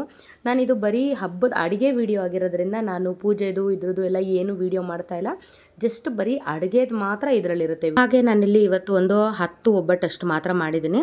ಸೊ ಒನ್ ಬೈ ಒನ್ ಹಾಗೆ ಒಂದು 10 ಒಬ್ಬಟ್ಟು ಮಾಡಿ ಎತ್ತಿಟ್ಬಿಟ್ಟೆ. ಸೊ ಅದಾದಮೇಲೆ ಗೊತ್ತಲ್ಲ ನಿಮಗೆ, ಒಬ್ಬಟ್ಟು ಇದೆಲ್ಲ ಮಾಡ್ತಾ ಇದ್ದಂಗೆ ಮನೆಗೆ ಯಾರಾದರೂ ನೆಂಟರು ಬರ್ತಾ ಇರ್ತಾರೆ.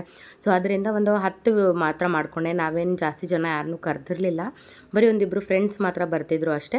ಸೊ ಅದರಿಂದ ಒಬ್ಬಟ್ಟು ಒಂದು 10 ರೆಡಿ ಮಾಡಿಕೊಂಡೆ. ಆಮೇಲೆ ರೈಸು, ಸಾಂಬಾರು, ಒಬ್ಬಟ್ಟು, ಕೋಸಂಬರಿ ಇದೆಲ್ಲ ರೆಡಿ ಮಾಡಿ ಇಟ್ಕೊಂಡಿದ್ದೆ. ಕೋಸಂಬರಿ ವೀಡಿಯೋ ಮಾಡ್ಕೊಳ್ಳೋದಕ್ಕಾಗಿಲ್ಲ, ಯಾಕೆಂದರೆ ಅದು ಮಾಡ್ಕೊಳ್ಳೋ ಟೈಮಲ್ಲಿ ಫೋನ್ ಸ್ವಿಚ್ ಆಫ್ ಆಗೋಯಿತು ಚಾರ್ಜಿಂಗ್ ಇಲ್ದಿರ. ಸೊ ಅದರಿಂದ ಕೋಸಂಬರಿ ವೀಡಿಯೋ ಮಾಡ್ಕೊಂಡಿಲ್ಲ ನಾನು. ಇವಾಗ ಟೋಟಲಾಗಿ ನಾನು ಏನೇನು ಅಡುಗೆ ಮಾಡಿದ್ದೀನಲ್ಲ ಅದನ್ನೆಲ್ಲ ಒಂದು ಪ್ಲೇಟ್ಗೆ ಹಾಕಿ ಈ ಥರ ಸರ್ವ್ ಮಾಡಿದ್ದೆ ಅಂಥೇಳಿ ತೋರಿಸ್ತಾ ಇದ್ದೀನಿ ಇಲ್ಲಿ ನಾನು. ಫಸ್ಟು ಮಾವಿನಕಾಯಿ ಚಿತ್ರಾನ್ನ, ಆಮೇಲೆ ಒಬ್ಬಟ್ಟಿಗೆ ಮೇಲೆ ಸ್ವಲ್ಪ ತುಪ್ಪ ಹಾಕಿದ್ದೀನಿ. ಆಮೇಲೆ ಹಾಗೆ ಕೋಸಂಬರಿ ಮಾಡಿದ್ದೀನಿ. ಕೋಸಂಬರಿ ತುಂಬ ಸಿಂಪಲ್ಲಾಗಿ ಮಾಡಿದ್ದೀನಿ. ನಾನೇನು ತುಂಬ ಇದೆಲ್ಲ ಹಾಕಿ ಏನು ಮಾಡಿಲ್ಲ, ಕ್ಯಾರೆಟು ಇದೆಲ್ಲ ಹಾಕಿ ಮಾಡಿಲ್ಲ. ಜಸ್ಟ್ ಕೋಸಂಬರಿ ಹೇಗೆ ಮಾಡಿದ್ದೀನಿ ಅಂತ ಹೇಳಿದ್ರೆ, ಹೆಸರುಬೇಳೆನ ನೆನೆಸ್ಬಿಟ್ಟು ಅದಕ್ಕೆ ಸ್ವಲ್ಪ ಸೌತೆಕಾಯಿನ ಸಣ್ಣಕ್ಕೆ ಕಟ್ ಮಾಡಿ ಹಾಕಿದ್ದೀನಿ. ಹಾಗೆ ಸ್ವಲ್ಪ ತೆಂಗಿನಕಾಯಿ ತುರಿ ಮತ್ತು ಒಗ್ಗರಣೆ ಕೊಟ್ಟಿದ್ದೀನಿ. ಒಗ್ಗರಣೆಗೆ ಬರೀ ಒಂದು ಹಸಿಮೆಣಸಿನ್ಕಾಯಿ, ಸಾಸಿವೆ, ಜೀರಿಗೆ ಹಾಕಿ ಮತ್ತು ಕರಿಬೇವು ಹಾಕಿ ಕೊತ್ತಂಬರಿ ಸೊಪ್ಪು ಹಾಕಿ ಒಗ್ಗರಣೆ ಕೊಟ್ಟಿದ್ದೀನಿ. ಅಷ್ಟೇ ಮಾಡ್ಕೊಂಡಿರೋದು ನಾನು ಇಲ್ಲಿ ಒಗ್ಗರಣೆಗೆ. ಸೊ ಇದು ವಿಡಿಯೋ ಇರಲಿಲ್ವಲ್ಲ, ಸೊ ಅದರಿಂದ ಇಲ್ಲಿ ಹೇಳ್ತಾ ಇದ್ದೀನಿ. ಕೋಸಂಬರಿ ಆಯಿತು. ಆಮೇಲೆ ವೈಟ್ ರೈಸ್ ಜೊತೆಗೆ ಸ್ವಲ್ಪ ಸಾಂಬಾರು ಮೇಲೆ ಸ್ವಲ್ಪ ತುಪ್ಪ, ಹಾಗೆ ಅದ್ರ ಜೊತೆಗೆ ನಾನಿಲ್ಲಿ 1 ಪೀಸು ಮಾವಿನಕಾಯಿ ಇಡ್ತಾಯಿದ್ದೀನಿ. ಹಬ್ಬ ಅಂದರೆ ಮಾವಿನಕಾಯಿ ಚಿತ್ರಾನ್ನ ಮಾಡಿದ್ದೀವಲ್ಲ ಇವತ್ತಿಂದನೇ ತಾನೇ ಮಾವಿನಕಾಯಿ ಕಾಲ ಶುರು ಆಗುತ್ತೆ. ಸೊ ಅದರಿಂದ ಒಂದು ಮಾವಿನಕಾಯಿಗೆ ಮೇಲ್ಗಡೆ ಸ್ವಲ್ಪ ಚಿಲ್ಲಿ ಪೌಡರ್ನ ಉದಿಸ್ಬಿಟ್ಟು ಚೆನ್ನಾಗಿ ಕಾಣುತ್ತಲ್ಲ ಅಂಥೇಳಿ ಚಿಲ್ಲಿ ಪೌಡ್ರ್ ಮತ್ತು ಸ್ವಲ್ಪ ಸಾಲ್ಟ್ ಹಾಕಿ ಉದುರಿಸ್ಬಿಟ್ಟು ಈ ಥರ ಸರ್ವ್ ಮಾಡಿದ್ದೀನಿ. ನೋಡಿ, ಇದೆಲ್ಲ ನಾನು ಮಾಡಿರೋವಂಥ ಹಬ್ಬದ ಅಡುಗೆ ಆಗಿತ್ತು. ಇದು ಸ್ವೀಟ್ ಅಡುಗೆ. ಸೊ ಎಲ್ರಿಗೂ ಮತ್ತೊಮ್ಮೆ ಹ್ಯಾಪಿ ಯುಗಾದಿ. ಈಗ ಯುಗಾದಿ ಹಬ್ಬದ ನೆಕ್ಸ್ಟ್ ಡೇ ವಿಡಿಯೋನ ಅಪ್ಲೋಡ್ ಮಾಡ್ತಾ ಇದ್ದೀನಿ. ಇದು ಏನಪ್ಪ ಅಂತ ಹೇಳಿದ್ರೆ ಹೊಸದಡ್ಕು. ಎಲ್ರಿಗೂ ಗೊತ್ತೇ ಇದೆ, ಹೊಸದಡ್ಕು ಅಂತ ಹೇಳಿದ್ರೆ ಬರೀ ನಾನ್ ವೆಜ್. ಸೊ ಇವಾಗ ಬರೋವಂಥ ವಿಡಿಯೋ ಎಲ್ಲ ಫುಲ್ಲು ನಾನ್ ವೆಜ್ ರೆಸಿಪೀಸ್ ಇರುತ್ತೆ ಇದರಲ್ಲಿ. ಸೊ ಯಾರ್ಯಾರಿಗೆ ನಾನ್ ವೆಜ್ ರೆಸಿಪೀಸ್ ಇಷ್ಟ, ಯಾರ್ಯಾರಿಗೆ ವೆಜ್ ರೆಸಿಪೀಸ್ ಇಷ್ಟ, ಎಲ್ಲರೂ ಕೂಡ ಈ ವಿಡಿಯೋನ ಮಿಸ್ ಮಾಡದೆ ಫುಲ್ ನೋಡಬೇಕು, ಓಕೆನಾ? ಹಾಗಾದರೆ ಇವಾಗ ನಾನ್ ವೆಜ್ ರೆಸಿಪಿ ಮಾಡೋದನ್ನು ಸ್ಟಾರ್ಟ್ ಮಾಡ್ಕೊಂಬಿಡೋಣವಾ? ಫಸ್ಟ್ ನಾನಿಲ್ಲಿ ಕಬಾಬ್ ಮಾಡ್ತಾಯಿದ್ದೀನಿ. ಕಬಾಬ್ ಮಾಡೋದಕ್ಕೂ ಮುಂಚೆ ಇದನ್ನು ಫಸ್ಟು ರೆಡಿ ಮಾಡಿ ಇಟ್ಕೊಂಬಿಟ್ಟು ಫ್ರಿಜ್ಜಲ್ಲಿ ಒಂದು 1/2 hour ಮ್ಯಾರಿನೇಟ್ ಆಗೋದಕ್ಕೆ ಎತ್ತಿಟ್ಬಿಟ್ರೆ ಟೇಸ್ಟು ಚೆನ್ನಾಗಿ ಬರುತ್ತೆ ಅಂತ ಹೇಳ್ತಾರೆ. ಸೊ ಅದರಿಂದ ನಾನೇನು ಮಾಡ್ತಾಯಿದ್ದೀನಿ, ಇಲ್ಲಿ ನಾನು ಸ್ಪರ್ಶ್ ಅವ್ರದ್ದು ಕಬಾಬ್ ಮಸಾಲ ಪೌಡರ್ ತೊಗೊಂಡಿದ್ದೀನಿ. ಅದನ್ನು ನಾನಿಲ್ಲಿ ಒಂದು ಬೌಲ್ಗೆ ಹಾಕಿ ಅದಕ್ಕೆ ಒಂದು ಸ್ವಲ್ಪ ಕಟ್ ಮಾಡಿರೋವಂಥ ಕರಿಬೇವು ಹಾಕ್ತಾಯಿದ್ದೀನಿ. ಕರಿಬೇವು ಮಕ್ಕಳೇ ಆಗಲಿ ದೊಡ್ಡವರೇ ಆಗಲಿ ಯಾರೂ ತಿನ್ನಲ್ಲ. ಸೊ ಅದರಿಂದ ನಾವು ಈ ಥರ ಕಟ್ ಮಾಡಿ ಈ ಥರ ಚಿಕನ್ನು, ವೆಜ್ಜು ಏನೇ ಮಾಡಲಿ ಅದರಲ್ಲಿ ನಾವು ಕಟ್ ಮಾಡಿ ಯೂಸ್ ಮಾಡೋದ್ರಿಂದ ಅದು ಈಸಿಯಾಗಿ ಹೊಟ್ಟೆ ಒಳಗಡೆಗೆ ಹೋಗುತ್ತೆ. ಇಲ್ಲಾಂತಂದರೆ ಯಾರಾದರೂ ಈಗ ಸಾಂಬಾರಿಗೆ ಹಾಕಿದ್ರೆ, ಒಗ್ಗರಣೆಗೆ ಹಾಕಿದ್ರೆ ಎತ್ತಿ ಪಕ್ಕಕ್ಕೆ ಇಡ್ತಾರೆ. ಅದೇ ಇದರಲ್ಲಿ ಕಟ್ ಮಾಡಿ ಹಾಕೋದ್ರಿಂದ ಎಲ್ಲರೂ ತಿಂತಾರೆ. ಸೊ ಅದರಿಂದ ನಾನಿಲ್ಲಿ 1 ಹಿಡಿಯಷ್ಟು ಕರಿಬೇವನ್ನ ಕಟ್ ಮಾಡಿ ಹಾಕ್ಕೊಂಡಿದ್ದೀನಿ. ಹಾಗೆ 1 ಸ್ಪೂನಷ್ಟು ಜಿಂಜರ್ ಗಾರ್ಲಿಕ್ ಪೇಸ್ಟ್ ಹಾಕ್ಕೊಂಡಿದ್ದೀನಿ. ಹಾಗೆ 1 ಸ್ಪೂನಷ್ಟು ನಿಂಬೆಹಣ್ಣು ರಸ ಹಾಕ್ತಾಯಿದ್ದೀನಿ. 1 ಸ್ಪೂನ್ ನಿಂಬೆಹಣ್ಣು ರಸ ಹಾಕಿ ಆಮೇಲೆ ಇದಕ್ಕೆ 1 ಮೊಟ್ಟೆನ ಒಡೆದು ಹಾಕ್ಕೊಳ್ತಾ ಇದ್ದೀನಿ. 1 ಮೊಟ್ಟೆ ಹಾಕಿ ಚೆನ್ನಾಗಿ ಕೈಯಲ್ಲಿ ಬೀಟ್ ಮಾಡೋ ಥರ ಮಿಕ್ಸ್ ಮಾಡ್ಕೊಳ್ತಾ ಇದ್ದೀನಿ. ನಿಮ್ಮ ಹತ್ರ ಬೀಟರ್ ಇತ್ತಂದರೆ ಬೀಟರಲ್ಲಿ ಮಿಕ್ಸ್ ಮಾಡಿ ಚೆನ್ನಾಗಿ ಕೈಯಲ್ಲೇ ಮಿಕ್ಸ್ ಮಾಡಿ. ಆಮೇಲೆ ನಾನಿಲ್ಲಿ ಒಂದು ಅರ್ಧ kg ಚಿಕನ್ನ ಹಾಕಿ ಚೆನ್ನಾಗಿ ಮಿಕ್ಸ್ ಮಾಡ್ತಾಯಿದ್ದೀನಿ. ಅದು ಚೆನ್ನಾಗಿ ಮ್ಯಾರಿನೇಟ್ ಆಗಬೇಕು, ಮಸಾಲೆ ಎಲ್ಲ ಹಿಡ್ಕೊಳ್ಬೇಕದು. ಸೊ ಅದರಿಂದ ಚೆನ್ನಾಗಿ ಕೈಯಲ್ಲೆಲ್ಲ ಮಿಕ್ಸ್ ಮಾಡಿ ಆಮೇಲೆ ಅದಕ್ಕೆ ಒಂದು ಕವರ್ ಮುಚ್ಚಿ ಅದನ್ನು ತೆಗೆದು ನಾನು ಫ್ರಿಜ್ ಒಳಗಡೆ ಎತ್ತಿಡ್ತಾ ಇದ್ದೀನಿ. ಒಂದು 1/2 hour ಅದು ಎಲ್ಲಿದ್ದರೆ ಟೇಸ್ಟು ಕೂಡ ಚೆನ್ನಾಗಿ ಬರುತ್ತೆ ಅಂತೇಳಿ ಎತ್ತಿಟ್ಟಿದ್ದೆ. ನೋಡಿ, ಇವಾಗ ಅದನ್ನು ವಾಪಸ್ಸು 1/2 hour ಆದಮೇಲೆ ಎತ್ತು ಈಚೆ ತೆಗೆದು ಕವರ್ ಓಪನ್ ಮಾಡಿ ನೋಡಿದ್ರೆ ಸಖತ್ತಾಗಿ ಎಲ್ಲ ಫುಲ್ಲು ಮಸಾಲೆ ಎಲ್ಲ ಹಿಡಿದಿತ್ತು. ಸೊ ಆಮೇಲೆ ಅದನ್ನು ಇನ್ನೊಂದು ಸಲ ಮಿಕ್ಸ್ ಮಾಡಿ ಇಟ್ಕೊತಾ ಇದ್ದೀನಿ. ಚೆನ್ನಾಗಿ ಮಿಕ್ಸ್ ಮಾಡಬೇಕು, ಏಕೆಂದರೆ ಒಂದು 1/2 hour ಒಂದೇ ಕಡೆ ಇಟ್ಟಿದ್ವಲ್ಲ, ಉಪ್ಪು ಹುಳಿ ಎಲ್ಲ ಕರೆಕ್ಟಾಗಿ ಹಿಡ್ದಿದ್ಯಾ ಅಂಥೇಳಿ ಇನ್ನೊಂದು ಚೆನ್ನಾಗಿ ಅದನ್ನು ಮಿಕ್ಸ್ ಮಾಡಬೇಕು. ಕಬಾಬ್ ಪೌಡರ್ ಒಂದು ಹಾಕೋದ್ರಿಂದ ನಮಗೆ ಬೇರೆ ಏನೂ ಹಾಕೋ ಅವಶ್ಯಕತೆ ಇರಲ್ಲ. ಬರೀ ಹುಳಿ ಮತ್ತು ಕರಿಬೇವು, ಶುಂಠಿ ಬೆಳ್ಳುಳ್ಳಿ ಪೇಸ್ಟ್ ಹಾಕಿದ್ರೆ ಆಯಿತು. ಸೊ ಇದನ್ನು ಹಾಕಿ ಚೆನ್ನಾಗಿ ನೋಡಿ ಎಲ್ಲ ಹಿಡ್ದಿದೆ, ಉಪ್ಪೆಲ್ಲ ಹಿಡ್ದಿದೆ. ಸೊ ಆಮೇಲೆ ಒಂದು ಬಾಣಲಿ ಇಟ್ಟಿದ್ದೆ ಪಕ್ಕದಲ್ಲಿ, ಅದು ಚೆನ್ನಾಗಿ ಎಣ್ಣೆ ಕಾಯಬೇಕು ಅಂತ ಹೇಳಿ ಇಟ್ಟಿದ್ದೆ. ಸೊ ಎಣ್ಣೆ ಇವಾಗ ನೋಡಿ ಚೆನ್ನಾಗಿ ಕಾದಿದೆ. ಇವಾಗ ಒಂದೊಂದೇ ಕಬಾಬ್ನ ಎತ್ತಿ ಎಣ್ಣೆ ಒಳಗಡೆಗೆ ಹಾಕ್ತಾಯಿದ್ದೀನಿ. ಎಣ್ಣೆ ಒಳಗಡೆಗೆ ಹಾಕಿ ಹೈ ಫ್ಲೇಮಲ್ಲೇ ಅದನ್ನು ಬೇಯಿಸಬೇಕು. ಮೀಡಿಯಮ್ ಫ್ಲೇಮ್ ಮಾಡಿದ್ರೆ ಎಣ್ಣೆ ಎಲ್ಲ ಹೀರ್ಕೊಂಡ್ಬಿಡುತ್ತೆ. ಸೊ ಅದರಿಂದ ಹೈ ಫ್ಲೇಮಲ್ಲಿ ಮಾಡಿ, ಈ ಕಡೆ ಜಾಸ್ತಿ ಕಪ್ಪಗೂ ಆಗಬಾರ್ದು, ಈ ಕಡೆ ಇದು ಆಗಬಾರ್ದು, ಆ ಥರ ಬೇಯ್ದಿರನೂ ಇರಬಾರ್ದು. ಆ ಥರ ಚೆನ್ನಾಗಿ ಅದನ್ನು ಫ್ರೈ ಮಾಡಬೇಕು. ಆ ಬಾಣಲಿ ಎಷ್ಟು ಹಿಡಿಸುತ್ತೋ ಅಷ್ಟು ಹಾಕಿ ಚೆನ್ನಾಗಿ ಮಿಕ್ಸ್ ಮಾಡಿ ಚೆನ್ನಾಗಿ ಫ್ರೈ ಮಾಡಿ. ಅದನ್ನು ಫ್ರೈ ಮಾಡಿದ್ಮೇಲೆ ಅದನ್ನು ಸಪ್ರೇಟಾಗಿ ತಕ್ಕೊಂಡು ಅದಕ್ಕೆ ಸ್ವಲ್ಪ ನಿಂಬೆಹಣ್ಣು ಮತ್ತು ಈರುಳ್ಳಿ ಜೊತೆ ಸರ್ವ್ ಮಾಡಿದ್ರೆ ಚೆನ್ನಾಗಿರುತ್ತೆ. ನೋಡಿ ಇವಾಗ ಚೆನ್ನಾಗದು ಹೈ ಫ್ಲೇಮಲ್ಲಿ ಇದಾಗ್ತಾಯಿದೆ. ನಿಮ್ಗೆ ಅದು ಬೆಂದಿದೆ ಅಂತ ಯಾವಾಗ ಗೊತ್ತಾಗುತ್ತೆ ಗೊತ್ತಾ? ಈ ಥರ ನೊರೆ ಬರ್ತಾಯಿದೆ ನೋಡಿ, ದೊಡ್ಡ ಥರ. ಅದು ಕಡಿಮೆ ಆಯಿತು ಅಂದರೆ ಬೆಂದಿದೆ ಅಂತೇಳಿ. ನೋಡಿ ಈಗ ಬೆಂದಿದೆ ಅದು. ಅದನ್ನು ತೆಗೆದು ಒಂದು ಪ್ಲೇಟ್ಗೆ ಹಾಕ್ಕೊಳ್ತಾ ಇದ್ದೀನಿ. ಹಾಗೆ ಮಿಕ್ಕಿರೋದನ್ನೆಲ್ಲ ಇನ್ನೊಂದ್ಸಲ ಎಣ್ಣೆಗೆ ಹಾಕಿ ಚೆನ್ನಾಗಿ ಫ್ರೈ ಮಾಡಿಬಿಟ್ಟು ಇವಾಗ ಟೋಟಲಾಗಿ ಕಬಾಬ್ ಫಿನಿಶ್ ಆಯಿತು ಮಾಡಿ. ಸೊ ಕಬಾಬ್ನ ನಾನು ಹೇಗೆ ಸರ್ವ್ ಮಾಡ್ತಾಯಿದ್ದೀನಿ ಅಂತ ಹೇಳಿದ್ರೆ, ಒಂದು ಪ್ಲೇಟ್ಗೆ ಒಂದು ಸ್ವಲ್ಪ ಕಬಾಬ್ ಇಟ್ಟು ಅದಕ್ಕೆ ಒಂದು ಮೊಟ್ಟೆ ಮತ್ತು ಸ್ವಲ್ಪ ಈರುಳ್ಳಿ ಮತ್ತು ಒಂದು ನಿಂಬೆಹಣ್ಣು ಇಟ್ಬಿಟ್ಟು ಸರ್ವ್ ಮಾಡ್ತಾಯಿದ್ದೀನಿ. ಇದನ್ನು ಈ ಥರ ಒಂದು ಫೋಟೋನು ಹಿಡ್ಕೊಂಡು ಹಾಗೆ ಸರ್ವ್ ಮಾಡ್ತಾಯಿದ್ದೀನಿ. ಇದನ್ನು ನೋಡಿ ಕಬಾಬ್ ರೆಡಿಯಾಗಿದೆ. ಹೇಗಿದೆ ಟೇಸ್ಟು ಅಂತ ಹೇಳ್ಬಿಟ್ಟು ನೀವು ಕೂಡ ಮನೇಲಿ ಮಾಡಿ ನೋಡಿ ಹೇಳಬೇಕು ನನಗೆ, ಓಕೆನಾ? ಈಗ ನೆಕ್ಸ್ಟ್ ನಾನು ಮಾಡ್ತಾ ಇರೋಂಥ ರೆಸಿಪಿ ಬಂದು ಚಿಲ್ಲಿ ಚಿಕನ್ನು. ಇವಾಗ ಚಿಲ್ಲಿ ಚಿಕನ್ನ ಸ್ಟಾರ್ಟ್ ಮಾಡೋಣ. ಫಸ್ಟು ಇಲ್ಲಿ ಪುದೀನ ಸೊಪ್ಪು, ಕೊತ್ತಂಬರಿ ಸೊಪ್ಪು, ಆಮೇಲೆ ಹೆಸ್ರಿಗೆ ತಕ್ಕಂಗೆ ಚಿಲ್ಲಿ ಚಿಕನ್ ಅಂದರೆ ಗ್ರೀನ್ ಚಿಲ್ಲಿ ಬೇಕೇ ಬೇಕಲ್ವಾ? ಸೊ ಅದರಿಂದ ಹಸಿಮೆಣಸಿನ್ಕಾಯಿ, ಬೆಳ್ಳುಳ್ಳಿ, ಶುಂಠಿ, ಕೊತ್ತಂಬರಿ ಸೊಪ್ಪು, ಪುದೀನ ಇದಿಷ್ಟು ಫಸ್ಟು ಮಿಕ್ಸಿಗೆ ಹಾಕ್ಕೊತಾ ಇದ್ದೀನಿ. ಫಸ್ಟ್ ಎಲ್ಲ ಹಾಕ್ಕೊಂಡು ಇದನ್ನು ಮಿಕ್ಸಿ ಮಾಡ್ಕೊಳ್ಬೇಕು.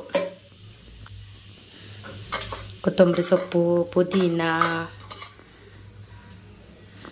ಆಮೇಲೆ ಹಸಿಮೆಣಸಿನ್ಕಾಯಿ, ಬೆಳ್ಳುಳ್ಳಿ ಮತ್ತು ಶುಂಠಿ ಇದಿಷ್ಟನ್ನು ಹಾಕ್ಕೊಂಡು ಫಸ್ಟ್ ಇವಾಗ ಮಿಕ್ಸಿ ಮಾಡ್ಕೊಂಬಿಡೋಣ.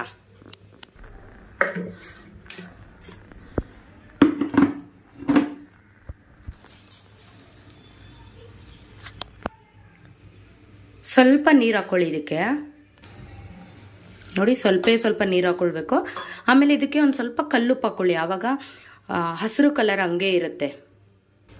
ನೋಡಿ ತುಂಬ ಜಾಸ್ತಿ ಬೇಡ, ಸುಮ್ಮನೆ ಒಂದೇ ಒಂದು ಸ್ಪೂನಷ್ಟು ಮಾತ್ರ ಕಲ್ಲುಪ್ಪು ಹಾಕ್ಕೊಳ್ತಾ ಇದ್ದೀನಿ. ಇವಾಗ ಇದನ್ನು ಮಿಕ್ಸಿ ಮಾಡ್ಕೊತಾ ಇದ್ದೀನಿ.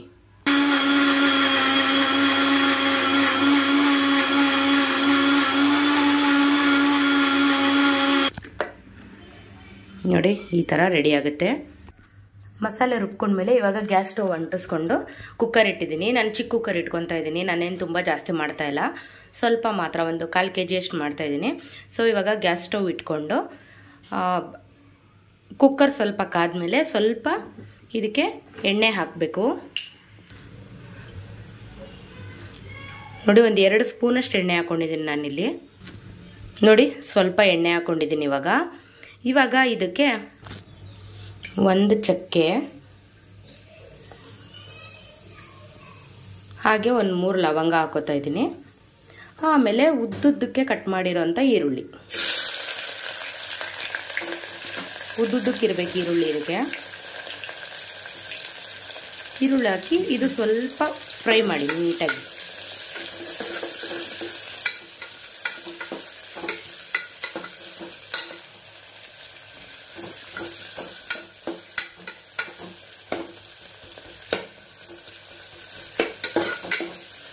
ಇದೊಂದು ಸ್ವಲ್ಪ ನೀಟಾಗಿ ಏನು ಹೇಳ್ತಾರೆ, ಗೋಲ್ಡನ್ ಬ್ರೌನ್ ಬರೋ ಥರ ಈರುಳ್ಳಿನ ಚೆನ್ನಾಗಿ ಫ್ರೈ ಮಾಡ್ಕೋಬೇಕು.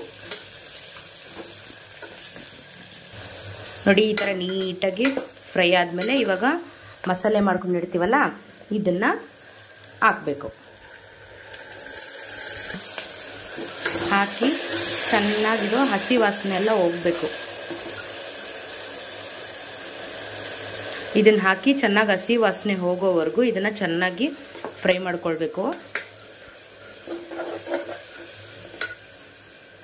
ಇವಾಗ ಮಿಕ್ಸಿ ಜಾರ್ಗೆ ಸ್ವಲ್ಪ ನೀರು ಹಾಕಿ ಇದ್ರ ನೀರನ್ನು ಹಾಕ್ಬಿಡಿ ಇದಕ್ಕೆ.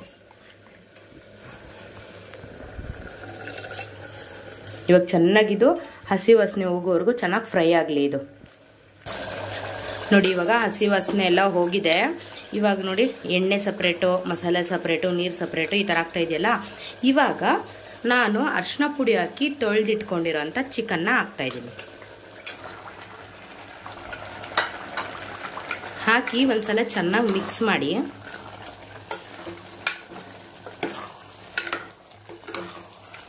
ಒಂದು ಸಲ ಹೀಗೆ ಮಿಕ್ಸ್ ಮಾಡಿ ಮೇಲ್ಗಡೆ ಪ್ಲೇಟ್ ಮುಚ್ಚಿಬಿಟ್ಟು ಸ್ವಲ್ಪ ಸಿಮ್ಮಲ್ಲಿ ಇಡಿ. ಒಂಚೂರು ಮಸಾಲೆ ಎಲ್ಲ ಚೆನ್ನಾಗಿ ಹಿಡ್ಕೋಬೇಕದು. ಸೊ ಅದರಿಂದ ಇವಾಗ ಇದನ್ನು ಸ್ವಲ್ಪ ಉರಿ ಸಣ್ಣ ಮಾಡಿಬಿಟ್ಟು ಮೇಲ್ಗಡೆ ಒಂದು ಮುಚ್ಚಳ ಮುಚ್ಚಿಬಿಡ್ತೀನಿ. ಈಗ ನೋಡಿ, ಕುಕ್ಕರ್ ಮುಚ್ಚಳದ್ದು ರಬ್ಬರ್ ಹಾಕಿಲ್ಲ, ಸುಮ್ಮನೆ ಹಾಗೆ ಒಂದೆರಡು ನಿಮಿಷ ಮಸಾಲೆ ಹಿಡ್ಕೊಳ್ಳಿ ಅಂತ ಹೇಳ್ಬಿಟ್ಟು ಸಣ್ಣ ಉರಿ ಮಾಡಿ ಇಟ್ಟಿದ್ದೀನಿ. ಸ್ವಲ್ಪ ಮಸಾಲೆ ಎಲ್ಲ ಚೆನ್ನಾಗಿ ಹಿಡ್ಕೊಳ್ಳಿ ಸಣ್ಣ ಉರಿಲಿ. ಸ್ವಲ್ಪ ಚೆನ್ನಾಗಿ ಮಸಾಲೆ ಹಿಡ್ಕೊಂಡಿದೆ. ಈಗ ಒಂದ್ಸಲಿ ಕೈ ಆಡ್ಕೊಳ್ಳಿ, ಕೆಳಗಡೆ ಏನಾದ್ರು ಸೀದಂಗೆ ಆಗಿದೆಯಾ ಹೇಗೆ ಅಂತಷ್ಟೇ. ಈ ಥರ ಚೆನ್ನಾಗಿ ಒಂದ್ಸಲಿ ಮಿಕ್ಸ್ ಮಾಡಿಕೊಂಡು ಆಮೇಲೆ ಇವಾಗ ಇದಕ್ಕೆ ಸ್ಪೈಸಸ್ ಹಾಕಬೇಕು. ಸ್ಪೈಸಸ್ ಏನಂದರೆ ನಾನಿಲ್ಲಿ ಅರಿಶಿನ ಪುಡಿ, ಧನಿಯಾ ಪುಡಿ, ಆಮೇಲೆ ಗರಂ ಮಸಾಲ, ಸ್ವಲ್ಪ ಚಿಲ್ಲಿ ಪೌಡರು, ಹಾಗೆ ಸ್ವಲ್ಪ ಜೀರಿಗೆ ಪುಡಿ ಹಾಕಿದ್ದೀನಿ. ಇದಿಷ್ಟನ್ನು ಹಾಕಿ ಮಿಕ್ಸ್ ಮಾಡಿ. ಉಪ್ಪು ಇವಾಗ ಹಾಕಬೇಕು, ಏಕೆಂದರೆ ನಾವು ಮಸಾಲೆ ಟೈಮಲ್ಲೇ 1 ಸ್ಪೂನ್ ಉಪ್ಪು ಹಾಕ್ಕೊಂಡಿದ್ವಲ್ಲ ಮಸಾಲೆ ರುಬ್ಬಬೇಕಾದ್ರೆ. ಸೊ ಅದರಿಂದ ಈಗ ಸ್ವಲ್ಪ ಉಪ್ಪು ಹಾಕೋಬೇಕು. ಉಪ್ಪು ನೋಡಿ ಹಾಕ್ಕೊಳ್ಳಿ, ಆವಾಗೇನು ಸ್ವಲ್ಪ ಹಾಕಿರ್ತೀವಲ್ಲ, ಆವಾಗಲೇ ನಾನು ಕಲ್ಲು ಉಪ್ಪು ಹಾಕಿದ್ದೆ, ಇವಾಗ ಪುಡಿ ಉಪ್ಪು ಹಾಕ್ತಾಯಿದ್ದೀನಿ. ಹಾಕಿ ಒಂದ್ಸಲಿ ಚೆನ್ನಾಗಿ ಮಿಕ್ಸ್ ಮಾಡಿ.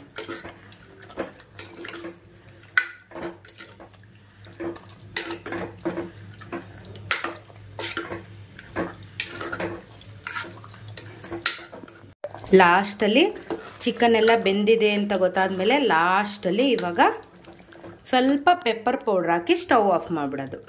ನೋಡಿ, 1 ಸ್ಪೂನಷ್ಟು ಪೆಪ್ಪರ್ ಪೌಡ್ರ್ ತೊಗೊಂಡಿದ್ದೀನಿ. 1 ಸ್ಪೂನ್ ಪೆಪ್ಪರ್ ಪೌಡ್ರ್ ಹಾಕಿ ಚೆನ್ನಾಗಿ ಮಿಕ್ಸ್ ಮಾಡಿಬಿಟ್ಟು ಎತ್ತಿಟ್ಬಿಡೋದು. ಚೆನ್ನಾಗಿ ಮಿಕ್ಸ್ ಮಾಡಿಬಿಟ್ರೆ ನೋಡಿ, ಚಿಲ್ಲಿ ಚಿಕನ್ ರೆಡಿ. ನಿಮಗೆ ಈ ಥರ ಸ್ವಲ್ಪ ನೀರು ಥರ ಬೇಡ ಅಂದರೆ ಇನ್ನೊಂದು ಸ್ವಲ್ಪ ಕುದಿಸ್ಕೋಬೇಕು. ನಾನು ಇದನ್ನು ಆ ಪರೋಟ ಜೊತೆ ಸರ್ವ್ ಮಾಡೋದಕ್ಕೆ ಅಂತೇಳಿ ಸ್ವಲ್ಪ ಈ ಥರ ಇರಲಿ ಅಂತ ಹೇಳಿ ಈ ಥರ ಮಾಡಿದ್ದೀನಿ. ನಿಮಗೆ ಫುಲ್ಲು ಡ್ರೈ ಥರನೇ ಬೇಕು ಅಂತ ಹೇಳಿದ್ರೆ ಬರೀ ಇದು ಮಾಡ್ಕೋಬೋದು. ಈ ಥರ ಇದನ್ನೆಲ್ಲ ತಗೊಂಬಿಟ್ರೆ, ಇಲ್ಲಾಂದರೆ ಇನ್ನೊಂದು ಸ್ವಲ್ಪ ಚೆನ್ನಾಗಿ ಬೇಯಿಸಿದ್ರೆ ಫುಲ್ಲು ಇದೆಲ್ಲ ಗ್ರೇವಿ ಎಲ್ಲ ಹೋಗ್ಬಿಡುತ್ತೆ, ಫುಲ್ಲು ಡ್ರೈ ಥರ ಸಿಗುತ್ತೆ ಆವಾಗ. ಓಕೆನಾ? ಈಗ ಸೆಕೆಂಡ್ ರೆಸಿಪಿ ಕೂಡ ರೆಡಿ ಆಯಿತು. ಇವಾಗ ಫಸ್ಟ್ ಬಂದು ಏನು ಮಾಡಿದೆ, ಕಬಾಬ್ ಮಾಡಿದ್ದೀನಿ. ಅದಾದಮೇಲೆ ಇವಾಗ ಚಿಲ್ಲಿ ಚಿಕನ್ನು ಇದು ಕೂಡ ರೆಡಿ ಆಯಿತು. ಇದನ್ನು ನಾನು ಪರೋಟ ಜೊತೆಗೆ ಸರ್ವ್ ಮಾಡಿದ್ದೀನಿ. ಈಗ ನೆಕ್ಸ್ಟ್ ನಾನು ಮಾಡ್ತಾ ಇರೋಂಥ ಐಟಮ್ ಬಂದು ಚಿಕನ್ ಸಾಂಬಾರ್. ಚಿಕನ್ ಸಾಂಬಾರ್ ಮಾಡೋದಕ್ಕೆ ಏನೇನು ಐಟಮ್ಗಳು ಬೇಕು ಗೊತ್ತಾ? ಫಸ್ಟು ನಾನಿಲ್ಲಿ ಒಂದು ಮಿಕ್ಸಿ ಜಾರ್ಗೆ ಸ್ವಲ್ಪ ತೆಂಗಿನಕಾಯಿ ಹಾಕ್ಕೊತಾ ಇದ್ದೀನಿ. ಸ್ವಲ್ಪ ತೆಂಗಿನಕಾಯಿನ ಚಿಕ್ಕ ಚಿಕ್ಕ ಪೀಸ್ ಮಾಡಿ ಹಾಕ್ಕೊತಾ ಇದ್ದೀನಿ. ಆಮೇಲೆ ಕಟ್ ಮಾಡಿರೋಂಥ ಈರುಳ್ಳಿ ಹಾಕ್ತಾಯಿದ್ದೀನಿ. ಅದಕ್ಕೆ ಒಂದು ಇಂಚಷ್ಟು ಶುಂಠಿನ ಮೇಲ್ಗಡೆ ಸಿಪ್ಪೆ ತೆಗೆದು ಹಾಕ್ತಾಯಿದ್ದೀನಿ. ಆಮೇಲೆ ಇಲ್ಲಿ 2 ಗಡ್ಡೆ ಬೆಳ್ಳುಳ್ಳಿ ತೊಗೊಂಡಿದ್ದೀನಿ ನಾನು. 2 ಬೆಳ್ಳುಳ್ಳಿನ ಅದು ಸಿಪ್ಪೆ ಎಲ್ಲ ತೆಗೆದು ಹಾಕ್ತಾಯಿದ್ದೀನಿ. ಆಮೇಲೆ ಇದಕ್ಕೆ 1 ಟೊಮೆಟೊನ ಕಟ್ ಮಾಡಿ ಹಾಕ್ತಾಯಿದ್ದೀನಿ. ಒಂದು ಸ್ವಲ್ಪ ಪುದೀನ, ಆಮೇಲೆ ಒಂದು ಸ್ವಲ್ಪ ಕೊತ್ತಂಬರಿ ಸೊಪ್ಪು, 1-2 ಚಕ್ಕೆ, 4 ಲವಂಗ, ಸ್ವಲ್ಪ ಹುರ್ಗಡ್ಲೆ, ಒಂದು ಸ್ವಲ್ಪ ಹುರ್ಗಡ್ಲೆ ಹಾಕಿ ಇವಾಗ ಸ್ಪೈಸಸ್ ಹಾಕೋದು. 4 ಒಣಗಿದ ಮೆಣಸಿನ್ಕಾಯಿ, ಸ್ವಲ್ಪ ಧನಿಯಾ ಪುಡಿ, ಆಮೇಲೆ ಚಿಕನ್ ಮಸಾಲ. ನೋಡಿ, ಇದೆ ಚಿಕನ್ ಮಸಾಲ ಹಾಕಿ ಒಂದು ಸ್ವಲ್ಪ ಗರಂ ಮಸಾಲ ಹಾಕಿ ನೀರು ಹಾಕಿ ಇವಾಗ ಇದನ್ನು ರುಬ್ಕೋಬೇಕು.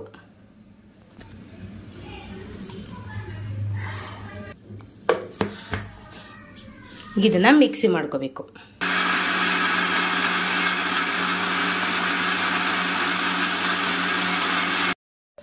ನೋಡಿ, ಚಿಕನ್ ಮಸಾಲ ರೆಡಿ ಆಯ್ತು. ಇವಾಗ ಇದನ್ನು ಈಗ ಚಿಕನ್ ಸಾಂಬಾರು ಮಾಡೋಣ. ಕುಕ್ಕರ್ ಇಟ್ಟಿದ್ದೀನಿ. ಈಗ ಇದಕ್ಕೆ ಒಂದು ಸ್ವಲ್ಪ ಎಣ್ಣೆ ಹಾಕ್ತಾಯಿದ್ದೀನಿ. ಎಣ್ಣೆ ಕಾಯಲಿ. ಎಣ್ಣೆ ಕಾದಿದೆ. ಇವಾಗ ಒಂದು ಈರುಳ್ಳಿ,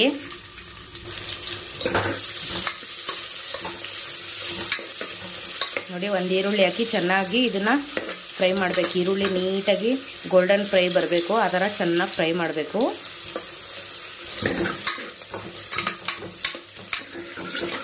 ಈರುಳ್ಳಿ ಈ ಥರ ಚೆನ್ನಾಗಿ ಫ್ರೈ ಆಗಬೇಕಾದ್ರೆ ಸ್ವಲ್ಪ ಶುಂಠಿ ಬೆಳ್ಳುಳ್ಳಿ ಪೇಸ್ಟ್ ಹಾಕಬೇಕು. ಆಲ್ರೆಡಿ ಮಸಾಲೆಗೂ ಹಾಕಿರ್ತೀವಿ. ಸೊ ಬರೀ ಒಂದು ಸ್ಪೂನಷ್ಟು ಶುಂಠಿ ಬೆಳ್ಳುಳ್ಳಿ ಪೇಸ್ಟ್ ಹಾಕಿದ್ದೀನಿ. ಶುಂಠಿ ಬೆಳ್ಳುಳ್ಳಿ ಪೇಸ್ಟು ಹಸಿ ವಾಸನೆ ಹೋಗೋವರೆಗೂ ಚೆನ್ನಾಗಿ ಮಿಕ್ಸ್ ಮಾಡಿ.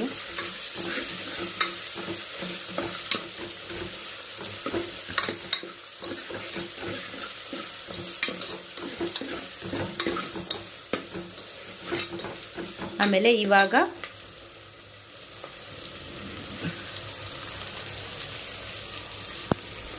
ತೊಳೆದಿರೋಂಥ ಚಿಕನ್ನ ಹಾಕ್ತಾಯಿದ್ದೀನಿ. ನಾನಿಲ್ಲಿ ಅರ್ಧ kg ಚಿಕನ್ ತೊಗೊಂಡಿದ್ದೀನಿ. ನೀಟಾಗಿ ಅರಿಶಿನ ಪುಡಿ ಹಾಕಿ ವಾಶ್ ಮಾಡಿದ್ದೀನಿ. ಇದನ್ನು ಫಸ್ಟು ಸುಮ್ಮನೆ ಒಂದು ರೌಂಡು ಚೆನ್ನಾಗಿ ಈ ಥರ ತಿರುಗಿಸ್ಕೊಳ್ಳಿ. ತಿರುಗಿಸ್ಬಿಟ್ಟು ಒಂಚೂರು ಉಪ್ಪು ಸೇರಿಸಿ. ಇವಾಗ ಈ ಟೈಮಲ್ಲಿ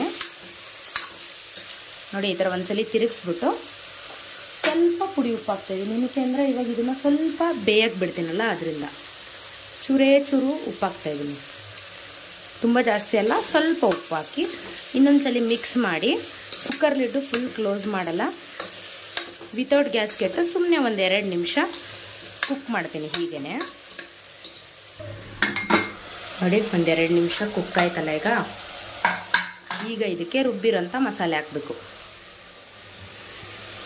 ನೋಡಿ, ರುಬ್ಬಿರೋಂಥ ಮಸಾಲೆ ಹಾಕ್ತೀನಿ. ಈಗ ಹಾಕಿ ಮಿಕ್ಸಿ ಜಾರ್ಗೆ ಸ್ವಲ್ಪ ನೀರು ಹಾಕಿ ಮಿಕ್ಸ್ ಮಾಡಾಕ್ತೀನಿ. ಮಸಾಲೆ ಹಾಕಿ ಸ್ವಲ್ಪ ಮಿಕ್ಸಿ ಜಾರ್ಗೆ ನೀರು ಹಾಕಿ ಅದನ್ನು ತೊಳೆದು ಹಾಕಿದ್ದೀನಿ. ನೋಡಿ, ಈಗ ಇನ್ನೊಂದ್ಸಲಿ ಮಿಕ್ಸ್ ಮಾಡ್ತೀನಿ. ನೀಟಾಗಿ ಮಿಕ್ಸ್ ಮಾಡಿ ನಿಮ್ಗೆ ಎಷ್ಟು ಗಟ್ಟಿ ಬೇಕೋ, ತೆಳ್ಳ ಬೇಕು ಅಂದರೆ ನೀರು ಹಾಕ್ಬೇಕು. ನೋಡಿ, ಗಟ್ಟಿ ಆಯ್ತಿದ್ದು. ಇವಾಗ ಇನ್ನೊಂದು ಸ್ವಲ್ಪ ನೀರು ಹಾಕ್ತೀನಿ ಇದಕ್ಕೆ. ನೋಡಿ, ಇಷ್ಟು ನೀರು ಥರ ಆದರೆ ಸಾಕು. ನಾನಿಲ್ಲಿ 1 ಲೋಟ ನೀರು ಹಾಕಿದೆ. ಈಗ ನಿಮಗೆ ಎಷ್ಟು ಉಪ್ಪು ಬೇಕೋ ಅಷ್ಟು ಉಪ್ಪು ಹಾಕ್ಕೊಳ್ಳಿ. ಈಗ ರುಚಿ ಟೇಸ್ಟ್ ನೋಡ್ಕೊಂಡು ಹಾಕ್ಕೊಳ್ಳೋರು ಹಾಕ್ಕೊಳ್ಳಿ. ನಾವು ಟೇಸ್ಟ್ ನೋಡಲ್ಲ, ಸೊ ಅದರಿಂದ ನಾನು ಯಾವುದೇ ಅಡುಗೆ ಮಾಡಿದ್ರೂ ಟೇಸ್ಟ್ ನೋಡಲ್ಲ.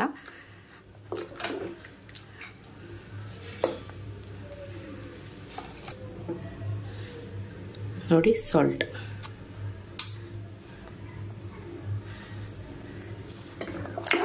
ಹಾಕಿ ಒಂದ್ಸಲಿ ಚೆನ್ನಾಗಿ ಮಿಕ್ಸ್ ಮಾಡಿ ಇವಾಗ ಇದನ್ನು ಕುಕ್ಕರ್ ಮುಚ್ಚಳ ಮುಚ್ಚಿಬಿಟ್ಟು 3 ವಿಷಲ್ ಕೂಗಿಸ್ತೀನಿ. 2 ಸಾಕು, ಬಟ್ ಆದರೆ ಫಸ್ಟ್ 2 ಕೂಗಿಸಿ ನೋಡ್ತೀನಿ. ಚೆನ್ನಾಗಿ ಬೆಂದಿತ್ತು ಅಂದರೆ ಓಕೆ, ಇಲ್ಲಾಂದರೆ ಇನ್ನೊಂದು ಕೂಗಿಸ್ತೀನಿ. ಸೊ ಇವಾಗ ಲಿಡ್ ಕ್ಲೋಸ್ ಮಾಡ್ತೀನಿ. ನೋಡಿ, ಲಿಡ್ ಕ್ಲೋಸ್ ಮಾಡಿ 2 ವಿಷಲ್ ಕೂಗೋದಕ್ಕೆ ಅಂತ ಹೇಳಿ ಇಟ್ಟಿದ್ದೆ. ಸೊ ಈ 2 ವಿಷಲ್ ಕೂಗೋ ಗ್ಯಾಪಲ್ಲಿ ನಾನು ಒಂದು ಕಡೆ ಮುದ್ದೆ ಮಾಡೋದಕ್ಕೆ ಇಟ್ಟಿದ್ದೀನಿ, ಹಾಗೆ ಇನ್ನೊಂದು ಕಡೆಗೆ ಮೊಟ್ಟೆ ಬೇಯ ಕೂಡ ಹಾಕಿದ್ದೀನಿ. ಸೊ ಎಲ್ಲ ಒಟ್ಟಿಗೆ ಆಗೋಗ್ಬಿಡುತ್ತೆ. ನಮ್ಮ ಮನೇಲಿ ಹೇಗಿದ್ರು 4 ಸ್ಟವ್ ಅಲ್ವಾ ಇರೋದು, ಸೊ ಅದರಿಂದ. ಆಮೇಲೆ ಮುದ್ದೆಗೂ ಕೂಡ ಉಕ್ಕು ಬಂತು. ಆವಾಗ ಹಸಿಟ್ಟು ಹಾಕಿ ಚೆನ್ನಾಗಿ ತಿರುಗಿಸಿ ಮುದ್ದೆಗೆ ರೆಡಿ ಮಾಡ್ತಾಯಿದ್ದೀನಿ. ನೋಡಿ, ಮುದ್ದೆ ಆಲ್ರೆಡಿ ಇವಾಗ ರೆಡಿ ಆಯಿತು. ಸ್ವಲ್ಪ ಬೇಯಬೇಕಷ್ಟೇ. ಹಸಿಟ್ಟು ಹಾಕಿ ಚೆನ್ನಾಗಿ ಒಂದ್ಸಲಿ ತಿರುಗಬೇಕು. ಎಷ್ಟು ತಿರುಗಿಸ್ತೀವೋ ಅಷ್ಟು ಗಂಟಿಲ್ದಂಗೆ ತಿರುಗಿಸ್ಕೊಳ್ಬೇಕು. ಆಮೇಲೆ ಅದನ್ನು ಒಂದು ಸ್ವಲ್ಪ ಉರಿ ಜೋರು ಬೇಯಿಸಬೇಕು. ಬೇಯಿಸಾದ್ಮೇಲೆ ನೋಡಿ, ಇವಾಗ ಮುದ್ದೆ ಕಟ್ತಾಯಿದ್ದೀನಿ. ಮುದ್ದೆ ಕಟ್ಟಿದ್ಮೇಲೆ ಇವಾಗ ಸರ್ವ್ ಮಾಡೋದಿದೆ. ನಾನು ಸರ್ವ್ ಮಾಡೋಕ್ಕೂ ಮುಂಚೆ ಸಾಂಬಾರು ಹೇಗಾಗಿದೆ ನೋಡೋಣ ಅಂತ ನೋಡಿದೆ. ನೋಡಿ, ಸಖತ್ತಾಗಿತ್ತು ಮಾತ್ರ ಸಾಂಬಾರು. ಈಗ ಫೈನಲಿ ಒಂದು ಥಾಲಿ ರೆಡಿ ಆಯಿತು. ಫಸ್ಟ್ ಇಲ್ಲಿ ಹೇಗೆ ಬಡಿಸ್ತಾ ಇದ್ದೀನಿ ನಾನು ಅಂತ ಹೇಳಿದ್ರೆ, ಒಂದು ಪ್ಲೇಟ್ಗೆ ಒಂದು ಸ್ವಲ್ಪ ಈರುಳ್ಳಿ ಮತ್ತು ನಿಂಬೆಹಣ್ಣು ಇಟ್ಟಿದ್ದೀನಿ ಸೈಡಲ್ಲಿ. ಆಮೇಲೆ ಮುದ್ದೆ, ಆಮೇಲೆ ಚಿಕನ್ ಸಾಂಬಾರು, ಒಂದು ಮೊಟ್ಟೆ ನೋಡಿ ಓಡೋಯ್ತು ಹಂಗೇನೆ, ಅದಕ್ಕೆ ಸೈಡಲ್ಲಿಟ್ಟೆ ಸ್ವಲ್ಪ. ಹಾಗೆ ಚಿಕನ್ ಕಬಾಬು ಮಾಡಿದ್ನಲ್ಲ, ಅದನ್ನು ಕೂಡ ಇಡ್ತಾಯಿದ್ದೀನಿ ಸೈಡಲ್ಲಿ. 3 ಪೀಸ್ ಚಿಕನ್ ಕಬಾಬ್ ಇಟ್ಟಿದ್ದೀನಿ.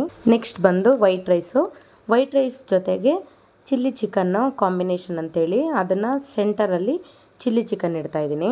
ನೋಡಿದ್ರಲ್ಲ, ಇದೇ ನಮ್ಮನೆ ಯುಗಾದಿ ಹಬ್ಬದ ಹೊಸದಡುಗಿನ ಸ್ಪೆಷಲ್ ಊಟ. ಇವತ್ತು ನಾನ್ ವೆಜ್ಜು, ನೆನ್ನೆ ವೆಜ್ಜು. ಸೊ ಇವತ್ತು ನಾನ್ ವೆಜ್ಗೆ ಹೇಗೆ ಸರ್ವ್ ಮಾಡಿದ್ದೆ ಅಂತೇಳಿ ತೋರಿಸ್ತಾ ಇದ್ದೀನಿ. First parotta with chilli chicken morning breakfast ಕೊಟ್ಟಿದ್ದೆ. ಅದ್ರ ಜೊತೆಗೆ ನಂಚ್ಕೊಳ್ಳೋದಕ್ಕೆ ಅಂತೇಳಿ ಕಬಾಬ್ ಮತ್ತು ಮೊಟ್ಟೆ, ತಿರ್ಗಾ ಆಮೇಲೆ ಮುದ್ದೆ, ಸಾಂಬಾರು, ಕಬಾಬು, ಚಿಲ್ಲಿ ಚಿಕನ್, ವೈಟ್ ರೈಸ್. ಇದು ಮಧ್ಯಾಹ್ನದ ಊಟಕ್ಕೆ. ಹಿಂದಿನ ದಿನ ಬಂದು ವೆಜ್ ಅಡುಗೆ ಆಗಿತ್ತಲ್ಲ, ಆವಾಗ ಮಾವಿನಕಾಯಿ ಚಿತ್ರಾನ್ನ, ಮಾವಿನಕಾಯಿ ಮಾರ್ನಿಂಗ್ ಟಿಫನ್ಗೆ, ಆಮೇಲೆ ಮಧ್ಯಾಹ್ನದ ಊಟಕ್ಕೆ ಒಬ್ಬಟ್ಟು, ಚಿತ್ರಾನ್ನ, ಅನ್ನ, ಸಾಂಬಾರು, ಮಾವಿನಕಾಯಿ, ಹಾಗೆ ಕೋಸಂಬರಿ. ಇದಾಗಿತ್ತು ನಮ್ಮ ಯುಗಾದಿ ಹಬ್ಬದ ಸ್ಪೆಷಲ್ ಅಡುಗೆ ವಿಡಿಯೋ. ನಿಮಗೇನಾದರೂ ಈ ವಿಡಿಯೋದಲ್ಲಿ ಯಾವ್ಯಾವ ಅಡುಗೆ ಇಷ್ಟ ಆಯಿತು ಅನ್ನೋದನ್ನು ಕಮೆಂಟ್ ಮಾಡಿ ತಿಳಿಸಿ. ಹಾಗೆ ನನ್ನ ಚಾನಲ್ನ ಇನ್ನೂ ಯಾರು ಸಬ್ಸ್ಕ್ರೈಬ್ ಮಾಡ್ಕೊಂಡಿಲ್ವೋ ಎಲ್ಲರೂ ಸಬ್ಸ್ಕ್ರೈಬ್ ಮಾಡ್ಕೊಳ್ಳಿ. Thanks for watching. Bye. Thank you so much.